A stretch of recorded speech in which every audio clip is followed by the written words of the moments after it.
So Richard is the director of the Centre for Brain Research at the University of Auckland. He fell in love with the human brain as a third-year medical student and subsequently pursued exciting research unravelling the marvels and secrets of the human brain. He has established an international reputation for his research studies on the human neurodegenerative conditions, Alzheimer's, epilepsy, Huntington's, Parkinson's, and motor neuron, which was made possible through the establishment of a Human Brain Bank in partnership with the community. He is passionate, committed to helping and giving hope and through research to families and people who are touched by brain disorders. So without further ado, I'd like to ask Sir Richard to come forward.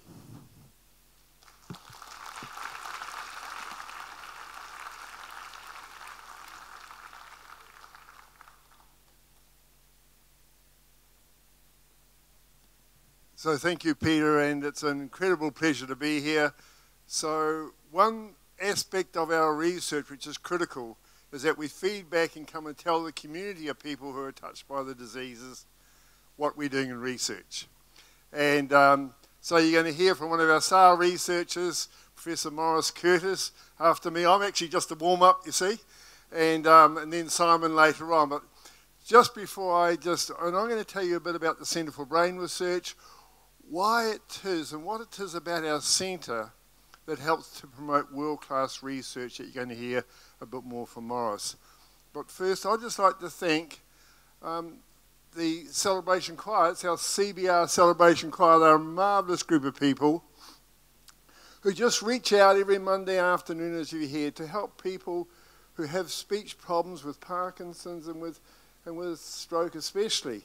And you know, the choir has been so successful that they've actually developed choirs up and down the country which has emulated what the Celebration Choir do. So I think I'd just like to ask you to join with me once again and just thank them for coming along. So thank you, Alison, and all your team.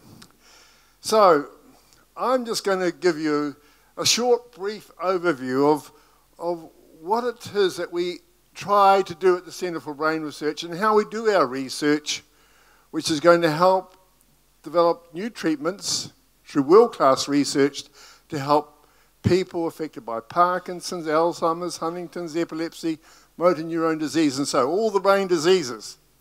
And so, I think I can just put it here. And so you see the essence of the Centre for Brain Research is that we promote collaboration. And it's just like the All Blacks, right? Making teams of people to work together. With the All Blacks, there's only one person that scores a try, but it's all the others in the team, the coaches, all the support people, everyone that's there is actually part of that success. And so with the Centre for Brain Research, we promote collaboration with this point is working, between researchers in the university, between doctors in the hospital who look after people with brain research, that's the clinical side, and then we reach back out to the community to actually make sure we feed back the results, and the community help us in all the most special ways, as you'll hear in a moment. And so in the university, for instance, our Centre for Brain Research now consists of 84 research groups across the whole university. That's 450 people, and we just promote a collaborative environment so that they work together, exchange information, and they do better research as a result.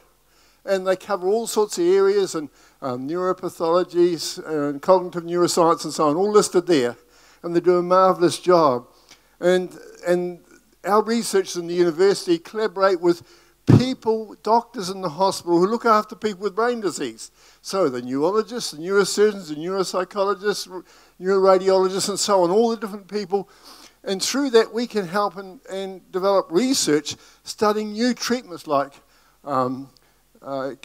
deep brain stimulation, looking at, with Barry Snow and others, looking at the possibility of using choroid plexus cells as a therapeutic tool in Parkinson's disease.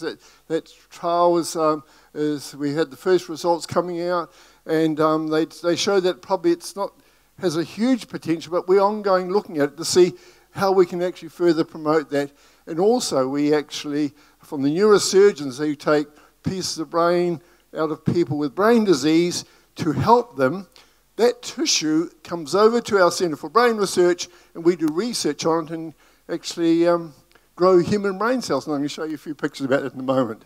But finally, the third pillar in our whole organisation, you see we've got the scientists in the university, doctors in the hospital, and then we've got the community partners, and Parkinson's, Alzheimer's, Huntington's, and so on. And for us, we are here because of you. And our dream is to do world-class research to develop new treatments for brain disease. As simple as that. Sounds simple. It's not that simple, actually. It's pretty complicated. But we will never give up until we can actually help all you people who are touched by brain disease. You know, one in 5, and we think probably almost 1 in 3 people in New Zealand will be touched by brain disease, and that's huge, especially with the aging population. And so we just believe it's very simple formula for success. Team collaboration is what it's all about, and we want to bring our science out and tell you people and let you know where we're having the breakthroughs, as you'll hear from Maurice in a moment. Now, what's really interesting is that, you know, Parkinson's disease, we know it starts, or not so much starts, but it affects a group of cells deep in the brainstem here, at the top of that brainstem. And somehow I'm having trouble with this actual pointer, but I've got one here. Always come prepared. And we've known for so many years that deep in the brainstem here, there's a region which is actually coloured black called the substantia nigra. And that region is, whoops, too fast. Come back, yep. So that region, the substantia nigra, we've known for so many years that in Parkinson's disease, it is these cells that die in large numbers, and about 60% will die before the symptoms actually even appear. And that's the simple form of the disease, the simple view of the disease, if you like. These cells dying in that region of the brain, and that's a real challenge, and that's what we're trying to stop. But in fact, I'm going to have to try and so many researchers, you know, 99% of researchers around the world have emulated that death of those brain cells by studying the rat brain.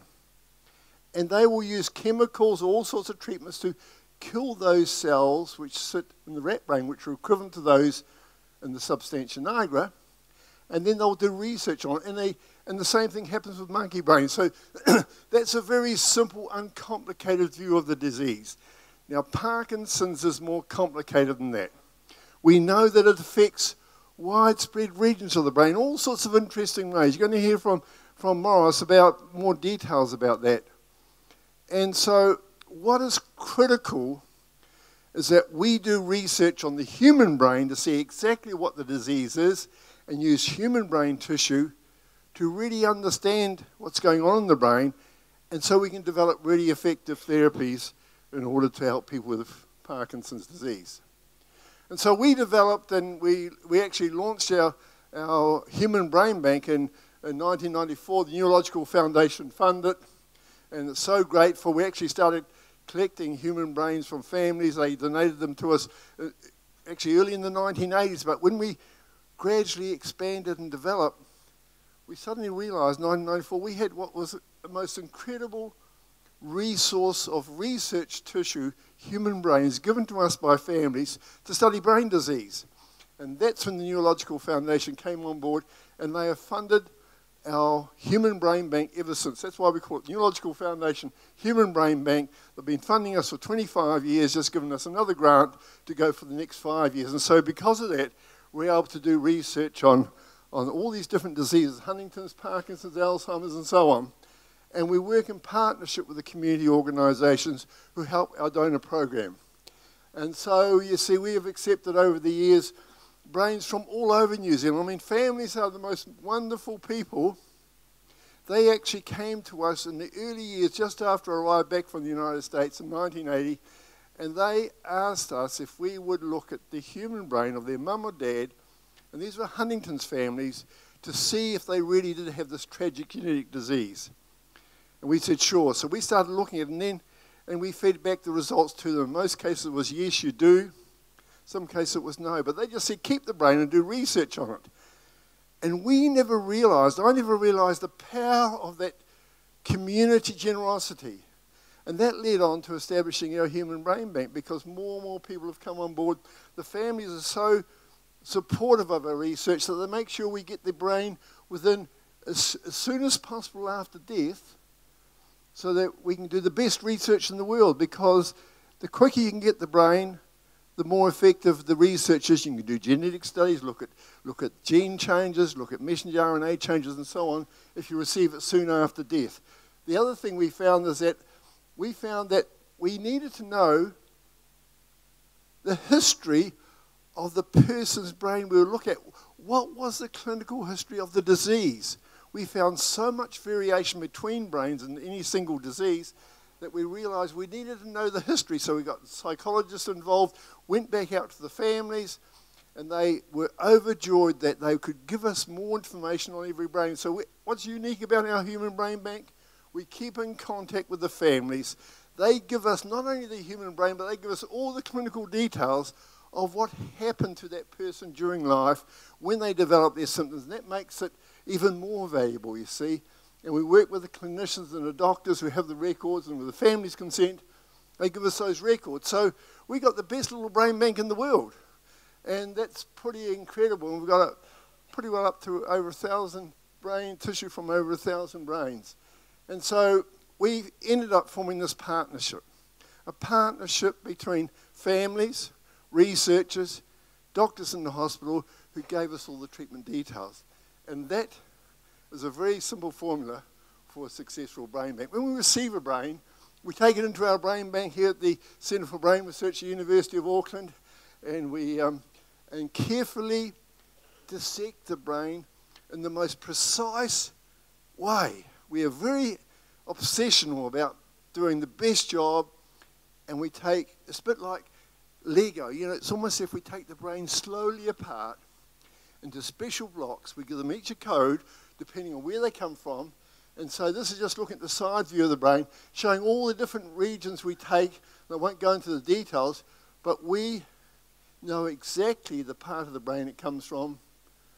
And we take, that's from looking at the lateral side, looking at the medial side. We go all the way down into the brainstem, take blocks from here, which is where the substantia nigra is, and all the additional blocks right down. Not a single piece of brain tissue is discarded. We keep it all. It is precious. It goes into the -80 freezer. We then go back into it and take special blocks out to do all sorts of research, which is the most marvelous, you know, it's the most marvelous privilege in the world, because we're doing research on what I call the ultimate model, the human brain, looking at how different diseases affect the human brain.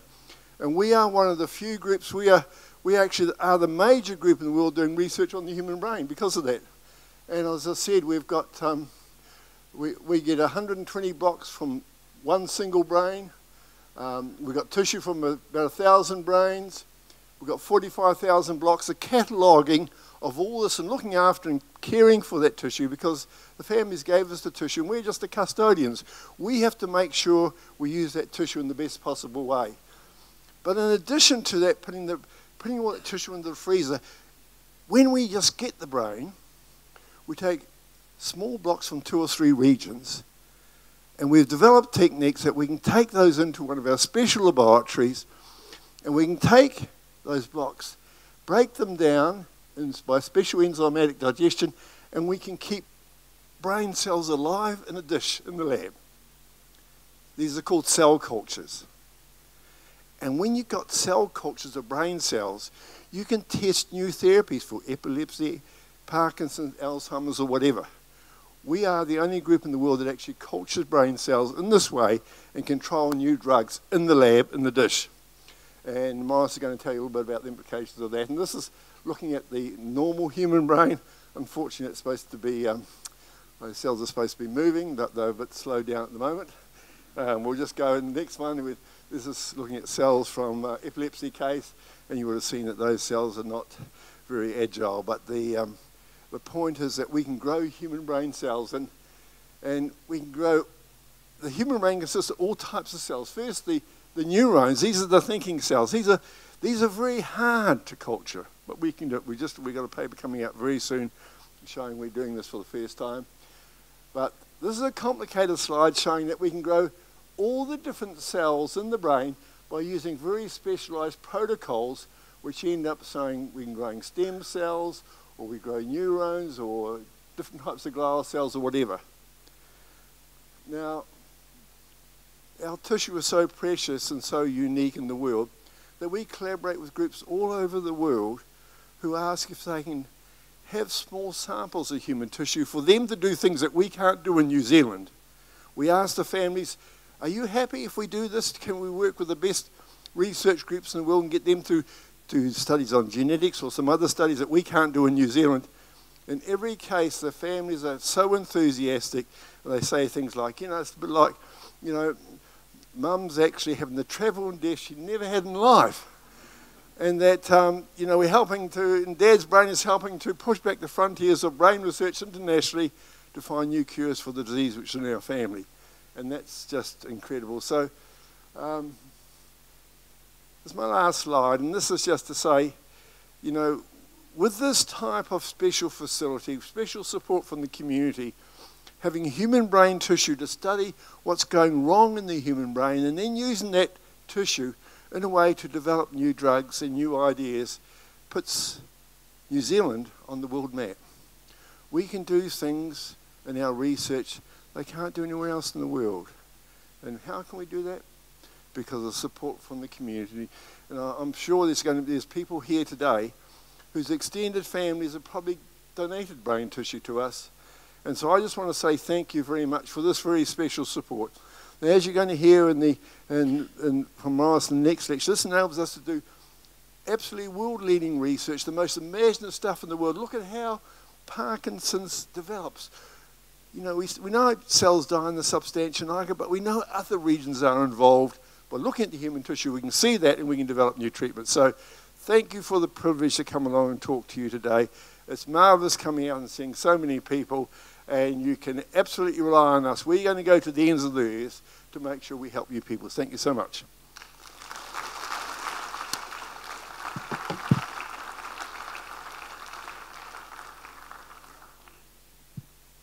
Thank you, Sir Richard. Actually, I was really impressed. Not many people bring their own pointer with them, so that shows that that obsession with detail and getting things right. It's very comforting. It's my pleasure now to introduce Professor Maurice Curtis. Some background on Maurice. He's the head of Department of Anatomy and Medical Imaging at Auckland University and is Deputy Director of the Neurological Foundation Human Brain Bank. He began his career as a radiographer before becoming interested in neuroscience and neurodegenerative conditions. Maurice studied for a master's and a PhD before taking up a faculty position in the Department of Anatomy at the University of Auckland.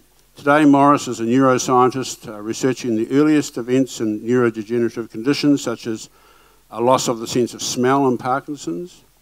The hope is that the early detection may lead to early treatment in the future.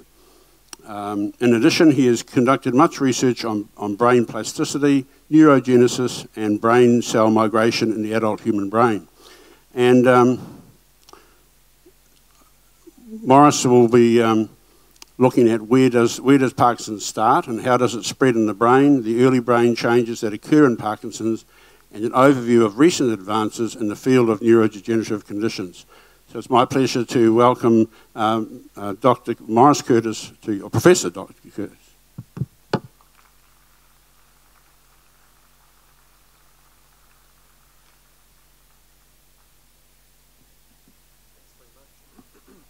Talking to that. Thanks very much for the invitation to be here. Thanks to Peter and Karen and the team for putting such an excellent program together, and for you all for coming out today. It's a really, it's a big crowd actually here today, which is great. So you've sort of heard roughly where we're going to head today with the discussion on Parkinson's disease. And I want to, while I'll show you the science of what we're working on at the Centre for Brain Research and in other parts of the world, I also want to, I'm not going to focus on the nitty-gritty of many of the chemicals that we're working on and so on, but I want to show you the points where we have to potentially intervene to bring about better treatments for Parkinson's disease, and in particular early treatments for Parkinson's disease before the disease becomes full-blown.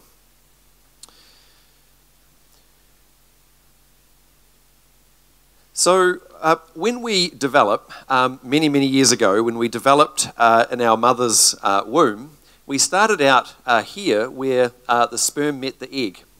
And here these cells had a very particular function. Their function was basically self-renewal.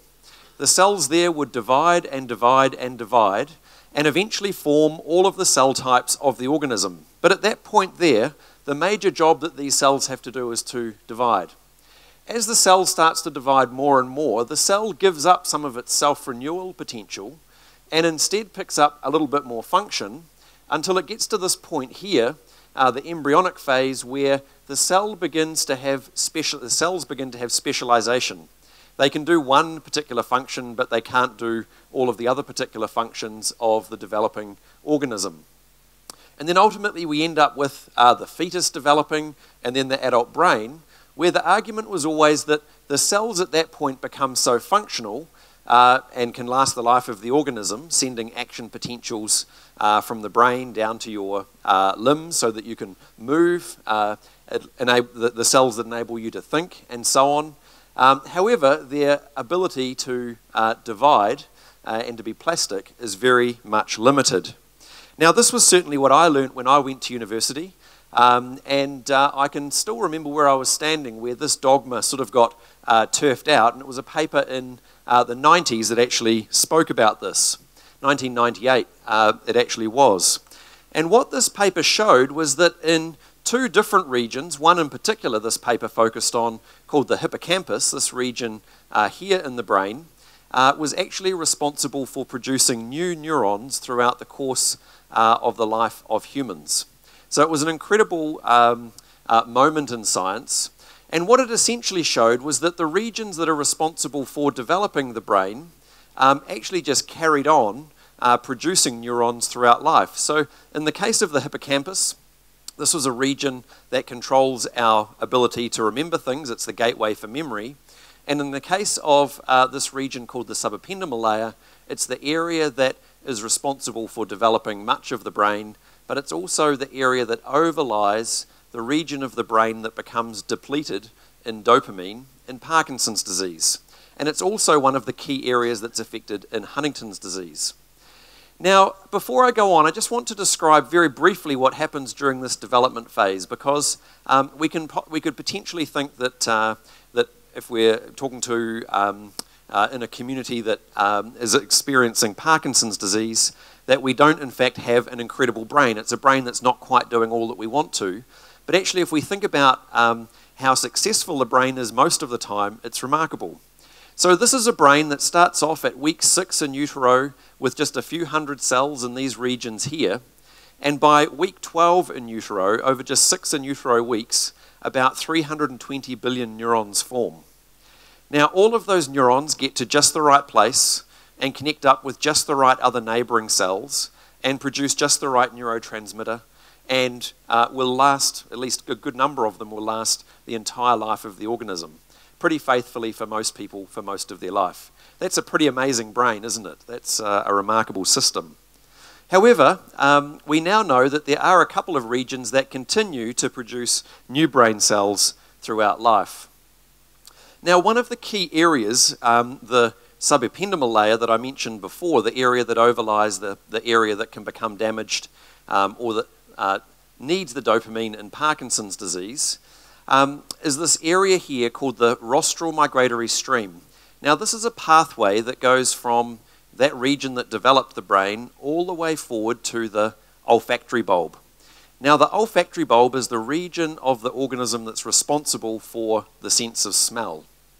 So in rodents, on about a monthly basis, they turn over or produce new about 90% of some of the key neurons that exist here in the olfactory bulb. They just divide and divide and divide. And what this division does for the organism is it allows the rodent to integrate new senses of smell into its existing memory banks, for want of a simpler way to put it.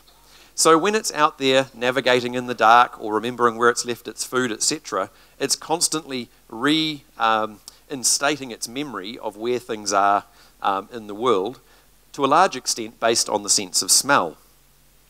Now, the fact that there is constant proliferation of cells and that they can migrate down to the olfactory bulb is remarkable.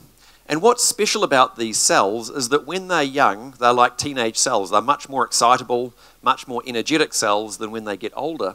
And they help to drive new memories into the existing circuit better than the old cells can do. So it's quite an important pathway. In humans, we had always thought that such a system didn't exist. However, some studies a few years ago done in Richard's lab and my lab, and actually a lab that I worked in Sweden, identified that this very similar pathway exists in humans, allowing for the migration of cells down towards the olfactory bulb. Now, these cells start to divide up here in the subependymal layer. They then migrate down towards the olfactory bulb and eventually end up in the olfactory bulb. Now, this is a controversial finding. It's a finding that some people still take argument with, but what nobody has argued with is the fact that this pathway does exist in the human brain. So this means that the olfactory bulb is able to get a new supply of brain cells throughout human life.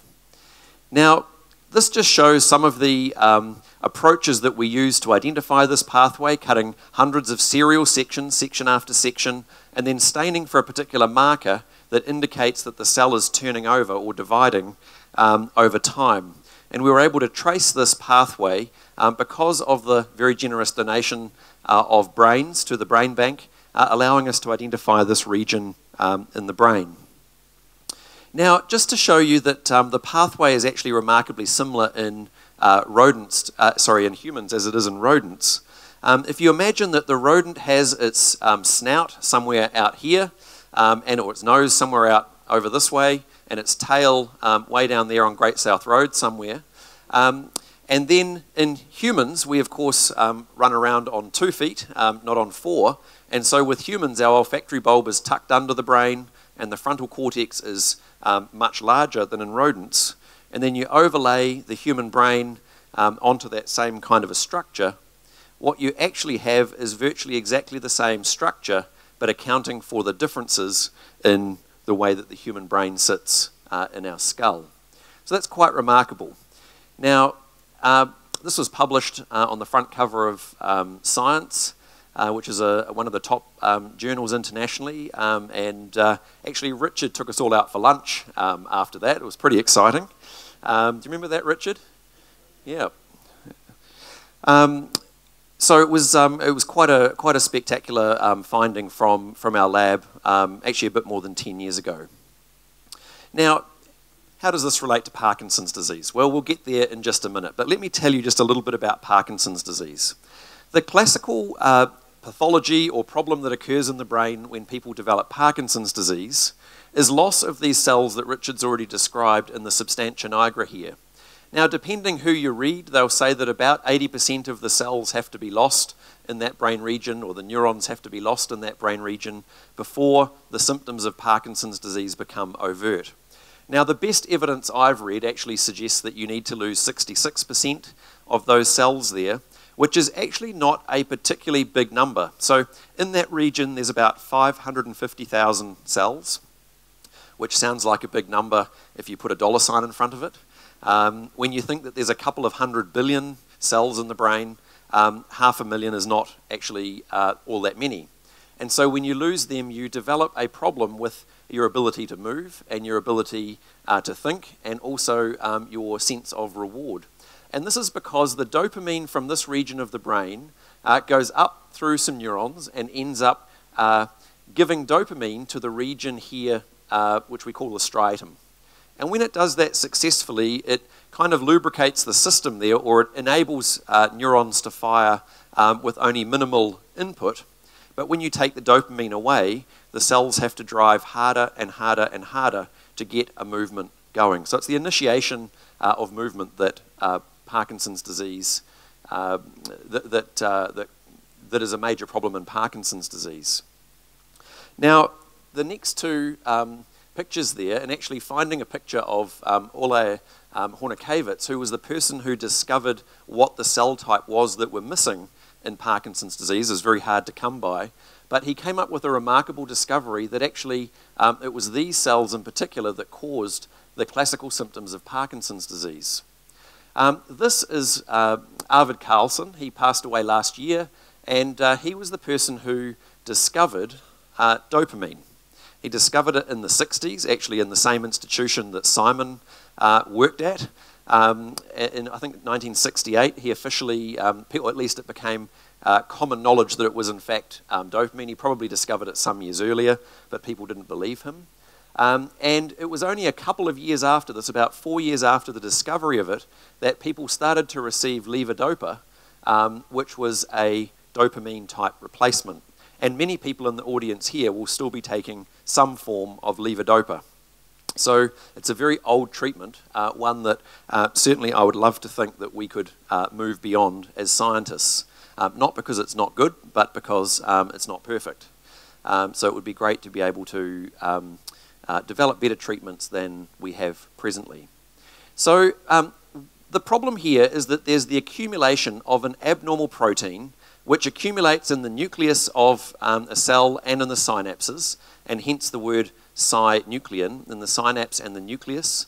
The synapses are the connections between cells. The nucleus is where much of the DNA is stored in the cell.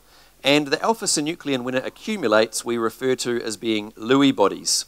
Now, when this accumulates in cells, it becomes toxic for reasons we don't fully understand, and the cells have difficulty getting rid of those Lewy bodies, and so eventually the cell will give up. It can't survive with the Lewy body in the cell. It's toxic, and the cell will eventually die.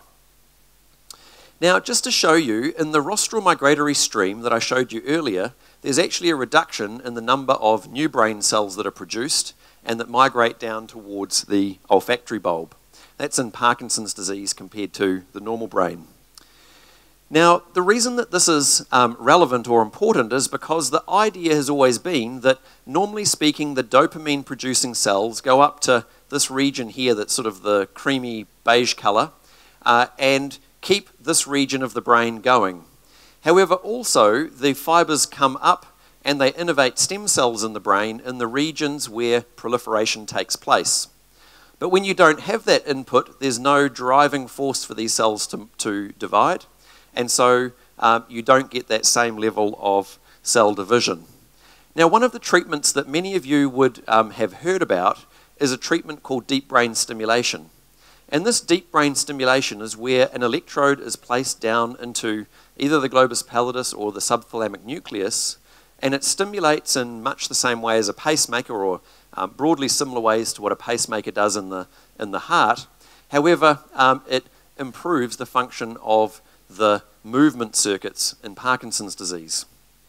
And actually what this interesting piece of work showed is that with deep brain stimulation, you actually are able to restore the levels of proliferation, in fact improve the levels of proliferation of cells in the brain, which may in fact be partially why the system works. Now, I'm not saying that that's the only reason that it works, but it is interesting that there is an existing therapy that's actually restorative to the proliferation of cells in the brain. Okay, we're going to switch gears for a second now and talk about how Parkinson's disease begins and how it spreads in the brain and what we're trying to do about that. So in Alzheimer's disease, we know that the frontal lobe, this region here, the area that allows us to think and use our cognitive abilities, and the temporal lobe, the area that allows us memory, these are the two areas that are classically affected, and when those areas are affected, a person will go to the doctor with a memory loss. In Parkinson's disease, we know it's the substantia nigra that causes many of the movement disorders and the difficulty in ordering your thinking, etc. In Parkinson's disease. But what's interesting is that 6 to 10 years before someone goes to the doctor with the overt symptoms of Parkinson's disease, they will already have lost their sense of smell, and that's because of the olfactory bulb that sits here just under the frontal lobe in the brain, and they will already have started to accumulate the alpha-synuclein or Lewy bodies that occur in Parkinson's disease. Now, this area of the brain, the olfactory bulb, is a few millimeters beyond the tip of your finger if you put your finger up your nose, which I'd recommend for homework. Don't do it now. If we see you doing this at lunchtime, we'll just know that it's a practical expression of today's lecture. That's fine. So these also are the only nerves that are directly exposed to the outside world. So what do I mean by that? If you think about your retina, the bit at the back of the eye that allows you to properly see or that records what you see, it's protected by the membrane, the cornea, in the front of your eye. If you think about the nerves that allow you to hear, it's protected by, or they're protected by, the tympanic membrane. However, the olfactory bulb nerves, the olfactory neurons, are directly exposed to the outside world. So with every breath in and every breath out, 20% of that breath will contact something in the olfactory system. That's pretty remarkable. That is direct exposure to the outside world. And so if there were a toxin in the environment, or there were bugs in your nose or something like that that were setting up something like Parkinson's disease years before the major changes occur that cause the movement disorder, then the olfactory bulb would be a perfect entry point for such diseases. So the next question then is, so if that's where it starts, how does it spread, or where does it spread to? Well, the classical pathology actually spreads from area 1 here, the olfactory bulb, area 2, the olfactory tract. These are just random numbers. They're not they're sequence numbers. They're not. They don't relate to anything in the brain particularly. So the olfactory bulb is where it starts. It then moves back in the olfactory system. The final point in the olfactory system is part 3 here. We call it the anterior olfactory cortex. And then when area 4 becomes affected, that's when you go to the doctor with a movement disorder in Parkinson's disease, and then the disease spreads much more frontally to areas of the frontal cortex, causing some of the Lewy body type dementia that some people experience. So there's a very classical way that the disease spreads. And in fact, the pathologist who described the pathology of Parkinson's disease identified that very early on it was the olfactory bulb and the vagus nerve, the one that controls the gut, that were actually involved. And maybe we can talk about this later on, but I think the best evidence suggests that it's the olfactory bulb where it starts, and it's only much later on in the more advanced stages of the disease that the substantia nigra is actually affected.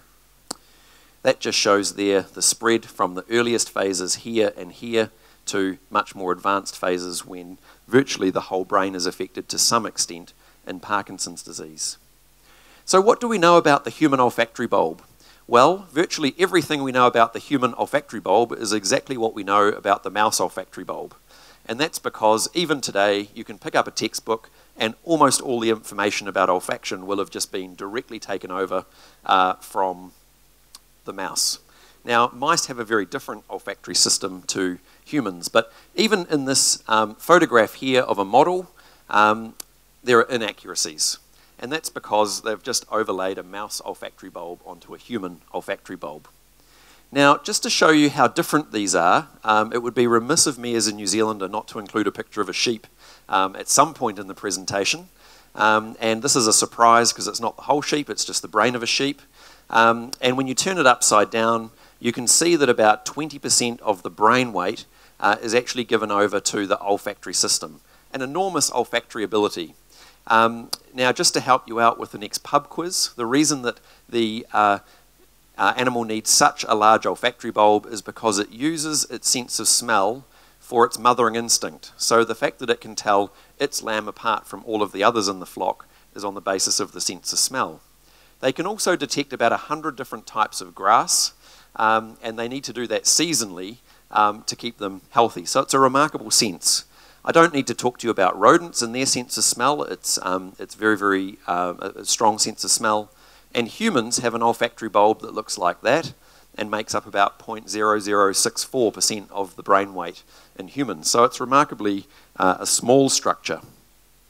Now, humans, though, can use their sense of smell in much the same way as any other animal does. And when a hound follows a pheasant, it basically uses the strengthening of the scent in one nostril to bring it this way towards the pheasant. And then when it weakens in that nostril and strengthens in the other nostril, it comes back towards the pheasant until eventually, well, let's say the pheasant gets away. Who knows? Maybe it catches it. Graduate students from Berkeley can do exactly the same thing, but following the scent of chocolate. Now, these were very hungry graduate students from Berkeley because they did it 4 days in a row and got better at it every day. So we can actually use our sense of smell in much the same way, but in Parkinson's disease, this is one of the first things that goes wrong. Now, the studies that I'm about to show you has really been made possible because of the incredible resource of the Neurological Foundation Human Brain Bank, which Richard has already eloquently spoken about. So one of the studies that we did a couple of years ago now was to actually remove the olfactory bulbs, which are not normally something that comes with the brain, but we specifically set out to get the olfactory bulb and to basically isolate the functional units within the olfactory bulb in normal and Parkinson's disease brains. What we then did was to reconstruct the human olfactory bulb from hundreds of sections that were cut and stained, and then we reconstructed this so we could identify all of the functional units within the olfactory bulb. Now, these glomeruli, which are the functional units, according to our textbooks, which are directly taken from mouse, should be homogeneously distributed across the outside of the olfactory bulb. There should be no gaps, should be very homogeneous distribution. They should be equal in size. Each glomerula should look like the one next to it. And there should be none of them centrally located. Now, what you can tell from this reconstruction is that none of those things hold true. There are regions with no glomeruli. There are many different shapes and sizes of glomeruli. And it really just doesn't fit what we would expect of the mouse olfactory bulb. Now, what we did identify was that in Parkinson's disease, many of these glomeruli were showing up in aberrant places, and we think this was an attempt of the olfactory system to reproduce those glomeruli when glomeruli are being lost. Because when we have a look at what happens in Parkinson's disease, there is about a 50% reduction in the amount of glomeruli that we see in the olfactory bulb, and almost all of that loss occurs in the undersurface or underside of the olfactory bulb, which is the side that is most directly exposed to the outside world. So we think this is some evidence that maybe there is something in the environment or in the nose area that is actually preferentially damaging those particular functional units. And if we could find out what that was, then we might be better at getting people not to go to the doctor with a movement disorder because we could stop it much, much sooner. So this just shows how abundant the abnormal protein, the Lewy bodies, are in Parkinson's disease. There's a lot of it that shows up very early on and in great abundance in the olfactory system. Now, this may seem like doom and gloom because by the time you've got Parkinson's disease, the olfactory degeneration will already have taken place. And so that's not necessarily helpful to say that something did happen when we want to be able to manipulate it once it has happened. Well, the next couple of slides I think are very helpful in helping us understand this. We've gone on to identify, and this is the work of some very talented PhD students and a postdoc in my lab. We've gone on to identify what are the cell types in the olfactory bulb that are most preferentially affected. Because I reckon if I asked for a show of hands of who thinks that Parkinson's disease is a neuronal disease, probably almost every hand would go up. And mine would have gone up a couple of years ago for sure.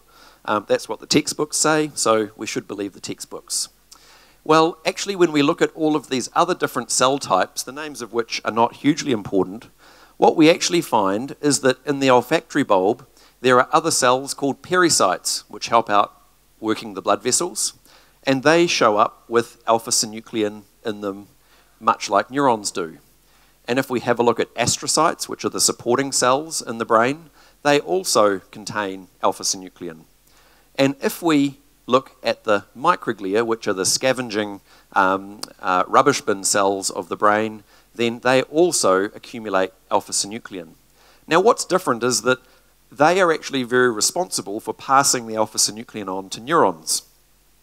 They are also very good at degrading the alpha-synuclein themselves, so if they could do a slightly better job, then maybe the neurons would not pick up the alpha-synuclein to begin with.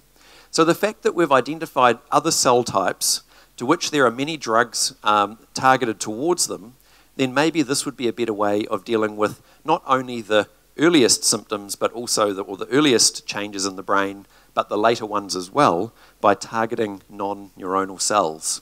So I think that's a real area of focus, and I'm sure that at least if you look at Simon's website, he has a number of papers on there that focus on some of the microglia and so on approaches to dealing with Parkinson's rather than just the neuronal ones. So this just shows here that these other cell types actually have reasonably large amounts of alpha-synuclein, and there are some types of alpha-synuclein that accumulate in neurons in much greater abundance, but actually, if you look at the bulk of the alpha-synuclein, it's in similar commodities or similar amounts to what we see in neurons. Now this just shows a picture showing what microglia and pericytes actually do with alpha-synuclein. So you can see that the very active cells here, the most green ones, these are microglia, and my video has stopped. Well, maybe that's easier to see. And there are some other cells here that are capable of picking up the alpha-synuclein. The green is alpha-synuclein, but ultimately the microglia will scavenge the bulk of it, and if the microglia do their job very well, then the microglia do their job very well, then the pericytes don't have to be as active. So maybe looking for ways to activate these cell types rather than the neuronal cell types might actually be a good way to go. Now I'd like to show you some work that we're doing trying to understand how the brain actually transports the alpha-synuclein from where it begins to where it ends up. Because that, if we could slow that down, if we could stop that, that would actually make a huge difference to people ever getting degeneration of the substantia nigra. And even if the substantia nigra has degenerated, then we would also like to be able to stop the spread into area 5 or the frontal cortex region so that it's not a disease that continues to spread and affect more regions of the brain. Now the area that we've focused on over the last few years, and this is the work of a postdoc in the lab called Dr. Victor Derricks, and he has basically got these cells here, these are rodent cells, and he's overexpressed alpha-synuclein in these cells. Now this is just some cells have got red alpha-synuclein in them, some have got green alpha-synuclein, and then he's put them together.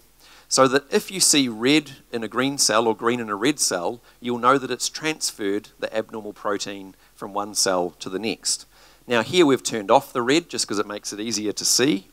And what you'll see is that the cells use a straw-like structure to basically reach down from one cell to the next and to deposit this alpha-synuclein in the cell. Now let's see if I can just make this work. There we go. So down comes the straw-like structure.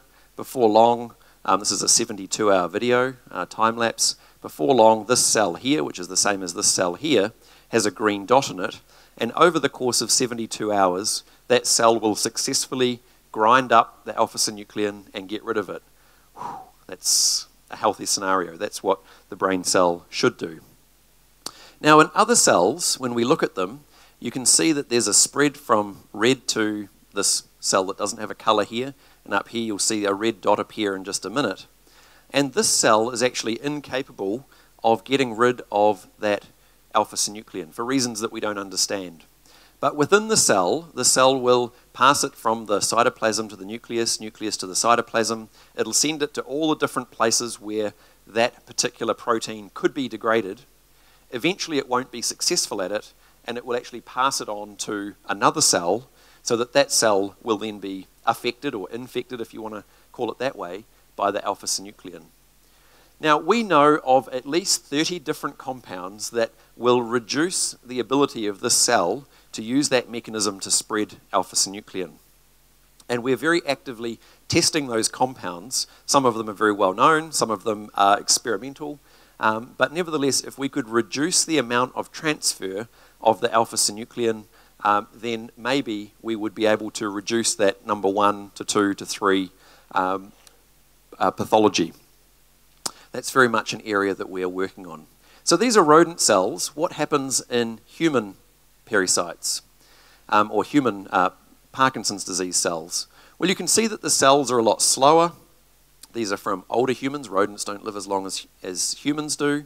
And this cell here will eventually actually pass a much bigger volume over into this cell here. And eventually, because of the load of alpha-synuclein in this cell, it will have to pass the alpha-synuclein on to other cells, and the disease will spread. So this is what happens in Parkinson's in a situation where we've basically caused the cell to produce a lot of alpha-synuclein. So it's a little bit artificial. It's more to show that the principle works.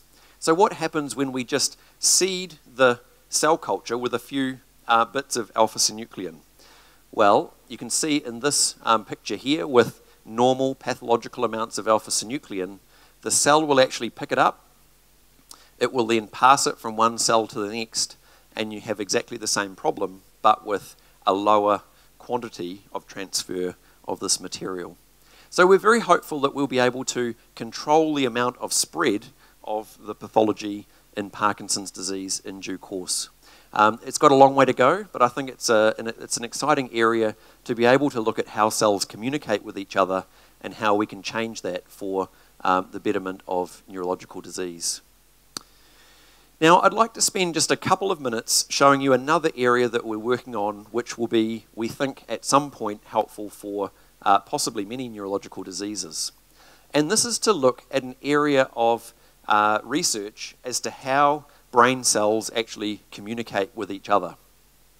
And I need to tell you a little bit of background to this story before it will make sense. Now, this is the rostral migratory stream in the mouse brain. And you can see that when cells migrate normally, in yellow here, they get to the olfactory bulb and they turn into neurons and they stop migrating. The red or brown indicates they've stopped migrating. Now these cells, as they migrate, have a particular substance on the outside of them called polysialic acid neural cell adhesion molecule. Most people are not taking notes. You obviously think there's not going to be a test at the end. Oh, there won't be a test at the end. These cells use this polysialic acid, much like a human uses soap on themselves before they go down a hydroslide, if you're allowed to use soap before you go down a hydroslide. It makes the pathway very much more slippery, and you don't end up interacting with the plastic of the hydroslide. Now, if you remove that PSA from these cells, the cells bunch up, they can't migrate, and they never get to the olfactory bulb. So this is what happens during development. Those 320 billion neurons all have PSA NCAM on the outside of them, so they can migrate effortlessly to where they need to go. But most of our cells, most of the time, are not migrating very far at all. So what happens instead is that as our cells try and connect with one another, so as one cell tries to form one of its 100,000 connections with a neighboring cell or neighboring cells, they put PSA NCAM on the cell surface so that they can effortlessly go through what we call the extracellular matrix, the rigid parts of the nervous system, in order to find a connection that they can build. Now, if we have the right amount of that PSA, if we have too much of that PSA NCAM, the cells will forage nicely, but they will never form the right connection. They're insulated, they're isolated from the cells around them. So they can look for connections, but it's much like the outer cabling on electrical cable. If you touch it, you'll never get electrocuted. However, if you remove the PSA, then you have a situation where the cells can't forage because there's too much friction involved, but if they do happen to come into contact with another cell, they'll form aberrant connections, the wrong type of connections in the wrong place. And so you've got this real sweet spot between these two scenarios playing out in the brain all the time. If you remember anything from this lecture, it will be because this system has worked. Should I reinstate how important that system is? I think you got it. It's a pretty important system. Works pretty well for most of us most of the time. Now, just to give you an idea, this is a cell, 1/8 of a cell in fact, 1/8 of one neuron, and every tiny black dot you can see on the cell is PSA NCAM. And every one of those black dots is a point where it's connecting with another neuron nearby. So it's a pretty impressive system, isn't it? 100,000 connections between that cell and another, and you're only seeing 1/8 of them. So the PSA NCAM is pretty important. Now this PSA NCAM, when you look at the cell surface, now this is zoom right down into the cell, and imagine all you can see is one little bit of the cell surface, the outer part of one cell.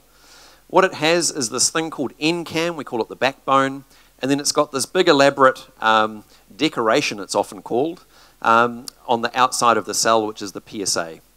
And when that cell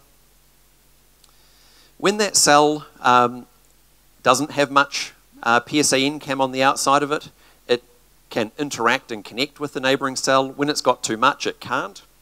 And what we would like to be able to do is to control the amount of PSA NCAM that occurs on the outside of cells so that we can maximally optimize the amount of connections that are being made in the brain. Now this is important because brain cells that are not well connected will die.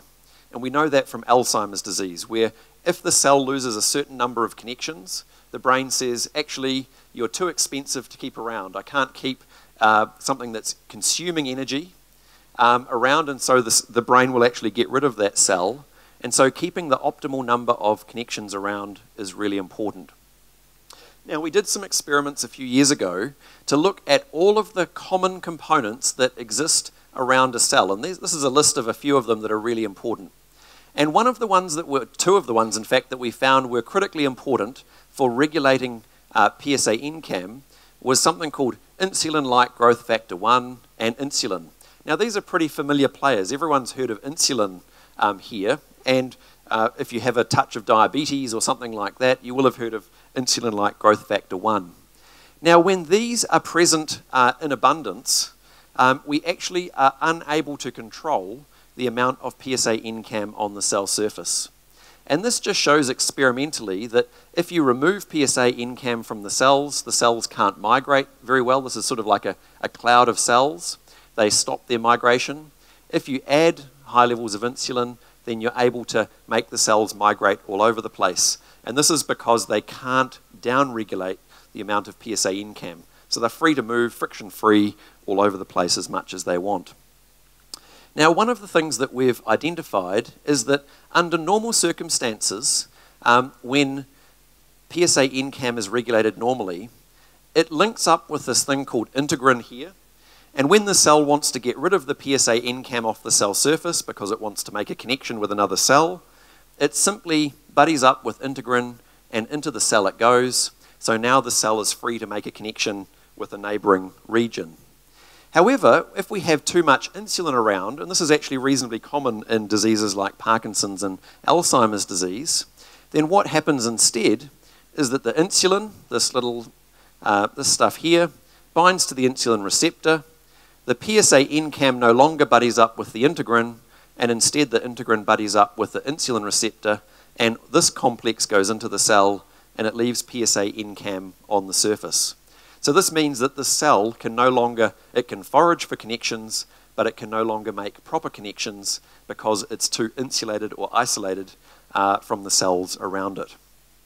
So from these studies, I hope you can see that actually there's a range of possibilities here, and we do have a very active drug discovery program based around how we manipulate the system. There are actually dozens of existing drugs that we are trialing to see whether or not we can change the amount of regulation that the cell does for PSA NCAM, because if we could improve the way that a cell connects, then we can stop the cell from dying, we think, at least in most regions of the brain. So I hope from today's talk you've been able to see a little bit of the key areas that we're focusing on to be able to detect diseases like Parkinson's disease very early on, to stop the spread of these diseases into other regions of the brain so that what you go to the doctor with gets locked in. You don't end up with this disease spreading to other parts of the brain. And also some of the areas that we might be able to work to improve the brain's ability to actually connect up better with other regions of the brain regardless of how advanced the Parkinson's disease might be. Now, I'd like to finish with some special acknowledgements. I'd like to acknowledge my incredible team, and this is a list of names here, and some of the key people that have done the work I've presented today has been Dr. Victor Derricks, Dr. Victoria Lowe, and Dr. Natasha Copiotiers, and the rest have all been influential in this work, but they've been key players. I'd like to particularly thank my collaborators in Germany with some of the olfactory work, and Sir Richard Faull, who's been my mentor since, should I say the year, Richard, 1997. There we go, I said it. And a couple of key funders that have actually been very supportive of this work and influential, and actually both have stories of Parkinson's disease in their families, the Neuro Research Charitable Trust and the Fisher Family Trust, and other funders from within New Zealand. When I give talks overseas, I always say, I'd just like you to know that this is what a bad day in New Zealand looks like. Thanks very much.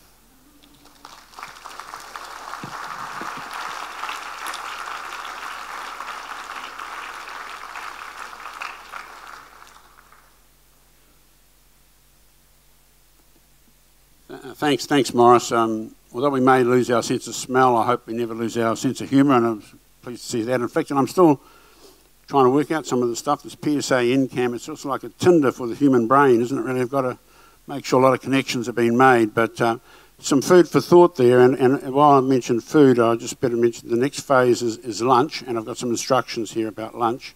That Nolan and Joe will be presenting their fabulous 2020 cruises. They're the people who sponsored our morning tea, so please have a chance to have a look at the cruises.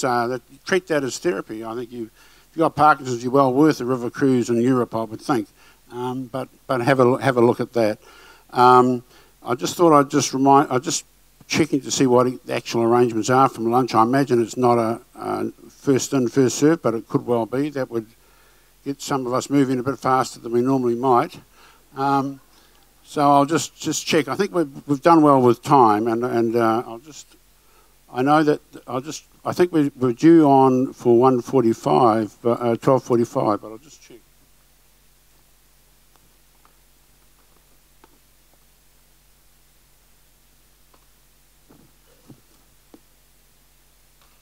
The program is that we've got lunch now, and at 12:50 we'll have Simon Stott speaking to us. There will be a question and answer, a panel later on, so once again think of questions that you may wish to ask the panel. So I'll just check with Karen if there's any particular instructions from this point onwards.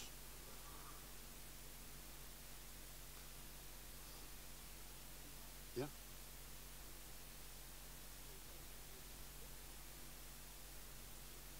All right, I'll just check.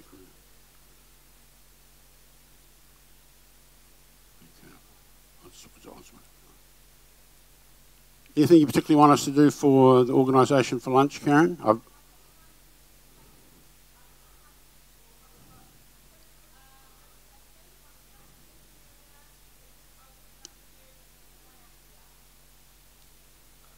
Great. I think that's it. We'll treat us. We'll act maturely and civilised and hungry. But remember to be back here for 12:50, and hope you have a great lunch and a chance to check out those cruises. Thank you.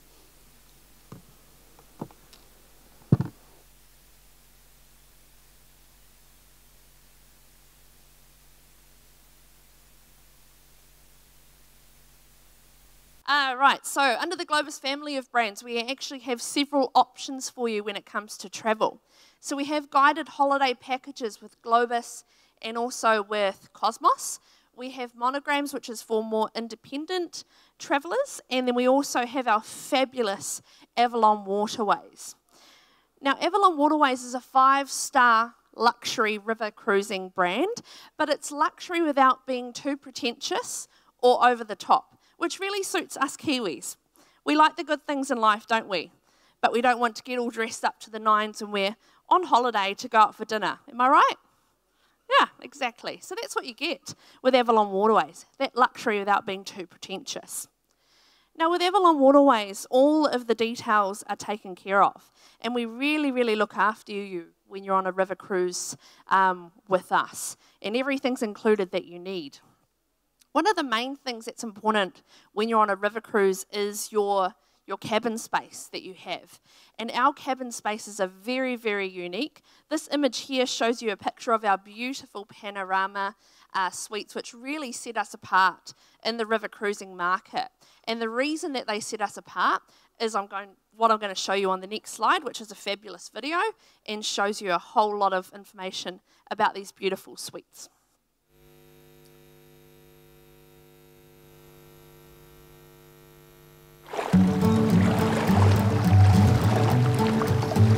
The sweet ships of Avalon Waterways. Designed with an attention to detail river cruising has never seen before. There's nothing quite like river cruising, no matter who you cruise with. But there are some pretty big differences between companies, starting with how they look at staterooms. Our one-of-a-kind panorama suite is proof of our innovation and our desire to create a smarter use of space for our guests. To give you some perspective of how much better our rooms are, we're comparing them to the average river cruise cabin. Here's the average window, roughly 7 feet wide, with an opening under 4 feet. Here is our window, nearly 11 feet wide, floor to ceiling, wall to wall. And when it opens, it really opens, wide enough to let the outside in. Because the opening is a full 7 feet wide, almost twice the size of the average window. It's the largest standard window in river cruising. Now, let's take a look at the bed of the average cabin. It faces the wall. Not much to look at there, unless you like walls. We had a much better idea. What if we angled the wall and turned the bed? That little change gives you the perfect perspective of the amazing views out your window. We then turned our attention to the balcony. Here's the average river cruise balcony. Seems like a nice idea, but as far as we can tell, there's not a lot of room to enjoy the views. Seems like they had to take space from your stateroom to create a small deck outside. So here's our better idea. Reclaim that space. Push the window out. Add a spacious dining and seating area. Combine it with the largest sliding glass door in the business. And voila! You have an open-air balcony. The only one of its kind in river cruising. Enjoy it day and night, no matter what the weather. We gave our room an attention to luxury and detail unmatched in the industry. We offer comfort collection beds, plenty of easily accessible storage, and we even added sound dampening insulation in our walls to make for a quieter cruising experience. We turned that same attention to detail to the bathroom. We took a look at the bathroom of the average ship, and we knew we could do better. By angling the wall, we opened up more space in the bathroom. Then we took our newfound space and we made it luxurious. We have a large tile shower with glass doors, marble countertops, premium fixtures, L'Occitane bath amenities, and plenty of storage space. And the best part is that there aren't just a couple of these luxurious staterooms. You'll find 80% of the rooms on our suite ships are panorama suites. When you leave your suite, you're likely to find fewer people on our suite ships because with our bigger staterooms, there's less of a crowd, which means more space everywhere else you go. As you can see, more has gone into the amazing panorama suites, so you can get so much more out of them. We invite you to compare, and you'll see there's no comparison. Pretty fantastic, aren't they? Who wants to go? Yeah, me too. So this slide here, what you can see is the space that we offer with our panorama suites and the typical size of your cabin with other suppliers out on the rivers in Europe. So that blue shaded area is the typical size that you'd have with another operator. And then you can see we've got all that extra space there in our panorama suites. And that's all down to that fabulous design that we've got there that you've just seen on that video. Now, of course, it's not all about the cabin. It is a big part of it, of course, because you will spend a bit of time in there. But it's also about the other spaces on board the ship as well and where you can get away to relax. So we've actually got quite a few lounges on board our ships. So this image here shows you a few of those lounges. So this top left image is our observation lounge at the front of the ship. It's a really good space to sit in if we happen to be cruising during the day through a picturesque part of the river. The top right-hand image is our beautiful panorama lounge, and that's got seating for everybody on board, so no one misses out. And then the bottom image along there is also our panorama lounge. So there's plenty of spaces for you to get away and relax outside of your cabin. Now, what's included with Avalon? You've got all your essential elements already included for you. And here we go on the slide there. So all of your meals are included, so breakfast, lunch, and dinner. Dinner is like a 3 to 4 or even 3 to 5 course dining experience every night, and it's kind of like fine, well, I shouldn't say it's fine dining every night. It would be kind of like going out to the Sugar Club at the Sky City every night, and that's what you get on board the Avalon ship, which is absolutely beautiful. Alcohol is included as well. We include unlimited regional wine and beer throughout your meal service. And when I say it's unlimited, it honestly is. They keep coming over and topping up your glass without you even having noticed that they've topped that up. We also include sightseeing for you in each destination and also activities as well. And then, of course, gratuities are included as well. Now, Kiwis, we're not used to tipping, are we? Definitely not, right? See a few shakes of the heads in here. So it's really good, I think, that we include the gratuities when you cruise with Avalon, because then there's none of that awkward situation about what to pay with gratuities. Now, when you cruise with Avalon, there's also multiple dining locations on board the ship as well. So the top left image there that you can see is where you can enjoy breakfast in your cabin. Wouldn't that be lovely? Especially if we're sailing, you could have that lovely balcony door all the way open, have the fresh air coming through, and enjoy your breakfast and a lovely cup of coffee in the morning. The top right-hand image is our Sky Grill, which is on the upper deck of the ship. This one here is our Panorama Bistro. The middle one at the bottom is our main dining room, which is a beautiful dining room. It has glass windows all the way around. So if you are enjoying a meal when we're cruising, it's a great place to be because you actually don't miss out on any of the beautiful sights as we're cruising. And then lastly, the image on the bottom right-hand corner, we now offer picnic basket lunches. How cute is that? I love that. I think that would be quite a romantic thing to do, to go for a picnic basket lunch if you happen to be cruising with your significant other. Now with Avalon, you can actually make your cruise and your holiday your way. If you don't want to go out and do any sightseeing or activities that day, then you absolutely don't need to do that. You can stay on board the ship and relax in your cabin or in any of the lounges, or maybe you want to go out and do your own thing and not go out and do any of the included sightseeing. You can do that as well, so you really make it your way. With the sightseeing and the activities that we actually include a lot of different types of activities each day as well, so you really get a selection to choose from to really tailor your day to your own interests and needs as well on board with Avalon. Now I've got a fabulous video to show you now, which shows you a little bit more about what a day in the life of Avalon could typically be like and the choices you have.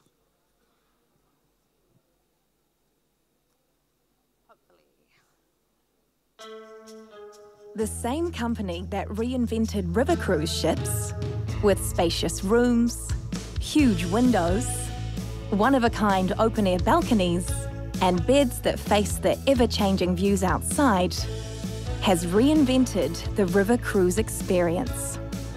You can choose 3 different ways to enjoy each destination, all as included excursions.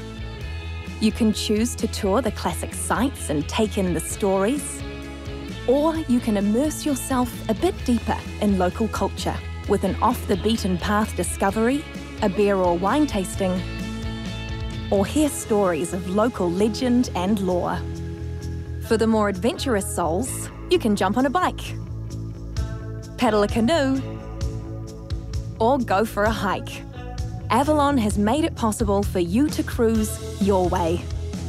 We've also opened up a world of possibilities when it comes to dining, allowing you to choose where you'd like to dine, from an alfresco lunch in our open-air Sky Grill to a more elegant dinner in our glass-walled dining room. or a petite plate in our Panorama Bistro. You can also choose when you'd like to dine. Our travel choices allow you to custom design your cruise, so you're always doing exactly what you want to be doing. Let us introduce you to the magic of the world, and you can experience it any way you'd like, with all the possibilities. Aboard Avalon Waterways.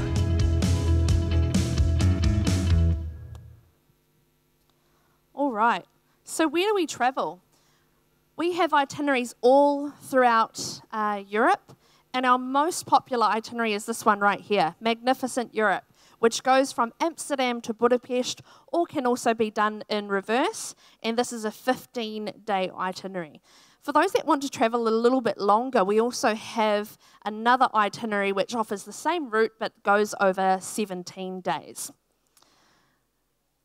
Now, we also have itineraries in Asia, in Southeast Asia, with Vietnam, Cambodia, and also with India.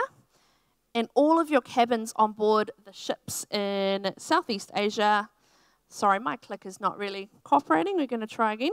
They all look like this. So beautiful cabins, you've got the bed facing out to the view, and again, that wonderful open air balcony that I showed you earlier in the video. For India, we offer cruises along with exploring the Golden Triangle. Cabins look like this on board our ships in India. And then we also have some cruises in the Galapagos for anyone that's got Galapagos on their bucket list. Now, in terms of deals, we've got some really fabulous deals available at the moment for cruises this year, but also for cruises next year. For anyone looking to go to Europe, you can save up to $4,800 off the cost of your cruise at the moment. If you want to go to Asia, perhaps Vietnam, Cambodia, or India, then you can save up to $2,900 per couple off the cost of your cruise. Are there any solo travellers in the room? Yep, a couple, great. So we're one of the very few river cruise companies that actually offer a no single supplement deal, which basically means you pay the same price for your cabin, you get the same cabin all to yourself, and you can really save it quite a bit of money with the no single supplement. It is always subject to availability, so if you're very interested in cruising with us this year or next year, I would really encourage you to make your inquiries about that soon. All right, so that's me. We have got our table at the front there, lots of brochures available for you to take away.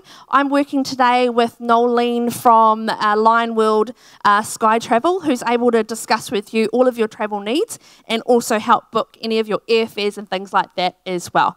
So we'll be there for any questions. We're here till 3 o'clock. Thank you so much.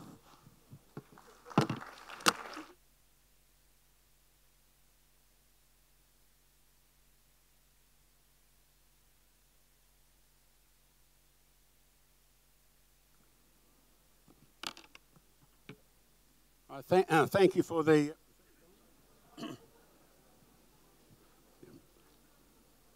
thanks for the promotion for the scenic sort of river trains. And one thing I've learnt from Parkinsons myself is that I used to live in the fast lane, and I'm now appreciating living in the slow lane, and that seemed to be quite a good way of living in that slow lane. I digress a bit to illustrate learning to live in that fast lane and slow lane is that on the weekend I live at the beach, a beautiful spot at the beach on the west coast of Northland, and I came across on my daily walk what we thought was a sooty albatross, but it actually was a giant petrel, and it was in bad shape. So I ended up sitting with it on the deck chair, reading a book, making sure it couldn't get away for 7 hours till it got rescued, and I just got a phone call before to say that it's in great shape and it'll be flying out from the poor nights in about 4 or 5 days after it's recovered. But in the old days, I would have thought those 7 hours were 7 hours I'd never get back again, but I've learnt to enjoy being in that slow lane. So I think going on one of those river cruises would be a testimony to that as well. What I'd like to do is just get an idea of where people have come from. As far as I'm aware, we've got Northlanders, because I know I came on the bus with that. Could over the Northlanders put their hands up so I can see those from Northland here? Should be a good contingent, good. I'll skirt around Auckland, although I am an Aucklander born and bred, really. Just moved recently to Northland. How many people from the Waikato have we got here? Yeah, great. Yeah, that's good. And Aucklanders, I'll take it's the rest, but how many Aucklanders have we got here? Yeah, and I just want you to know that New Zealand Parkinsons are looking to sort of grow the Parkinson's Society within Auckland. I mean, I think having just one organisation for a city where it takes an hour to get from one side to the other, and that's on a good day, I would imagine that we're looking to regionalise Auckland to make sure you have access to support and interesting activities. So we're really looking to grow this, and we're really excited by the numbers that we've got today. So anyway, today's what we've got soon is Simon Stott, who'll be speaking to us, and then that'll be followed by a question and answer panel chaired by Barry Snow, and then we've got a counterpunch demonstration, and then we've also got some farewells or thank yous at the end. But what I'd like to do first is introduce Simon to you. Dr. Simon Stott, he's the Deputy Director of Research at the Cure Parkinson's Trust in the United Kingdom. He's originally from New Zealand. Simon has over 15 years of experience in the field of Parkinson's research in both the academic and biotech sectors. He has been involved in lab-based research as well as in clinical studies with more than 25 scientific publications. Simon also maintains the Science of Parkinson's website, which tries to explain in plain English the research currently being conducted on Parkinson's, and I've had a number of people comment to me that I should access that website, that they found it really useful. So we're really pleased to have Simon here, and without further ado, I'd like to ask Simon to come forward.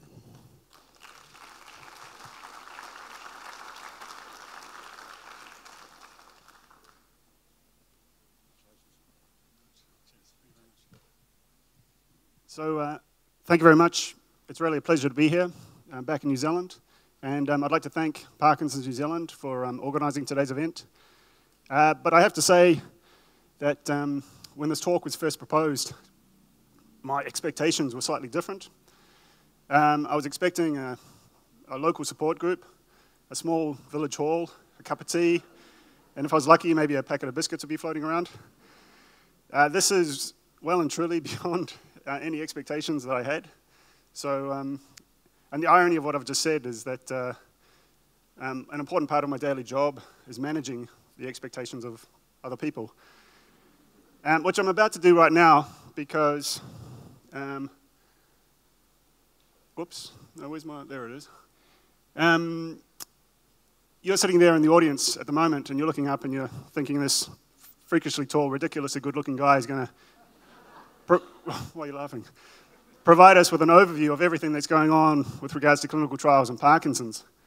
But anybody remotely familiar with that field will realize that this title is just patently ridiculous. Because if you go to a, whoops, wrong way. It's stalled, has it? There you go. It's not. Okay, so if you go to a website called PD Trial Tracker when you get home tonight, this is a website that's maintained by two Parkinson's advocates, Gary Rafaloff and Sue Buff. It's an amazing website where they have a database of all the ongoing clinical trials for Parkinson's. And the, nope, we're going the wrong way there. And this is only the ongoing clinical trials. It's not stuff that's been finished or the stuff that we're thinking about starting. This is just ongoing. And the takeaway headline number there is 687 ongoing clinical trials for Parkinson's. It's a lot of clinical trials. And that only takes into account what is currently on the NIH database. There's probably as many clinical trials that are not registered on the American database in the rest of the world, Europe, Asia, etc. So there's a phenomenal amount of clinical trial research going on, and those clinical trials are dealing with all manner of aspects of Parkinson's, from the obvious stuff like diet and exercise and what impact these have on Parkinson's, through to more exotic new ideas for treatments such as spinal cord stimulation. And then you've got the more science fiction stuff, that, such as manipulation of the bacteria in our gut and what impact that could have on Parkinson's. And then you've got the really sort of left field, quirky stuff. And I'm not making fun. I actually really like this idea because this is a light bucket clinical trial that's been conducted at Sydney University in Australia. And it's a group of advocates in Tasmania who cottoned on to a seemingly crazy idea.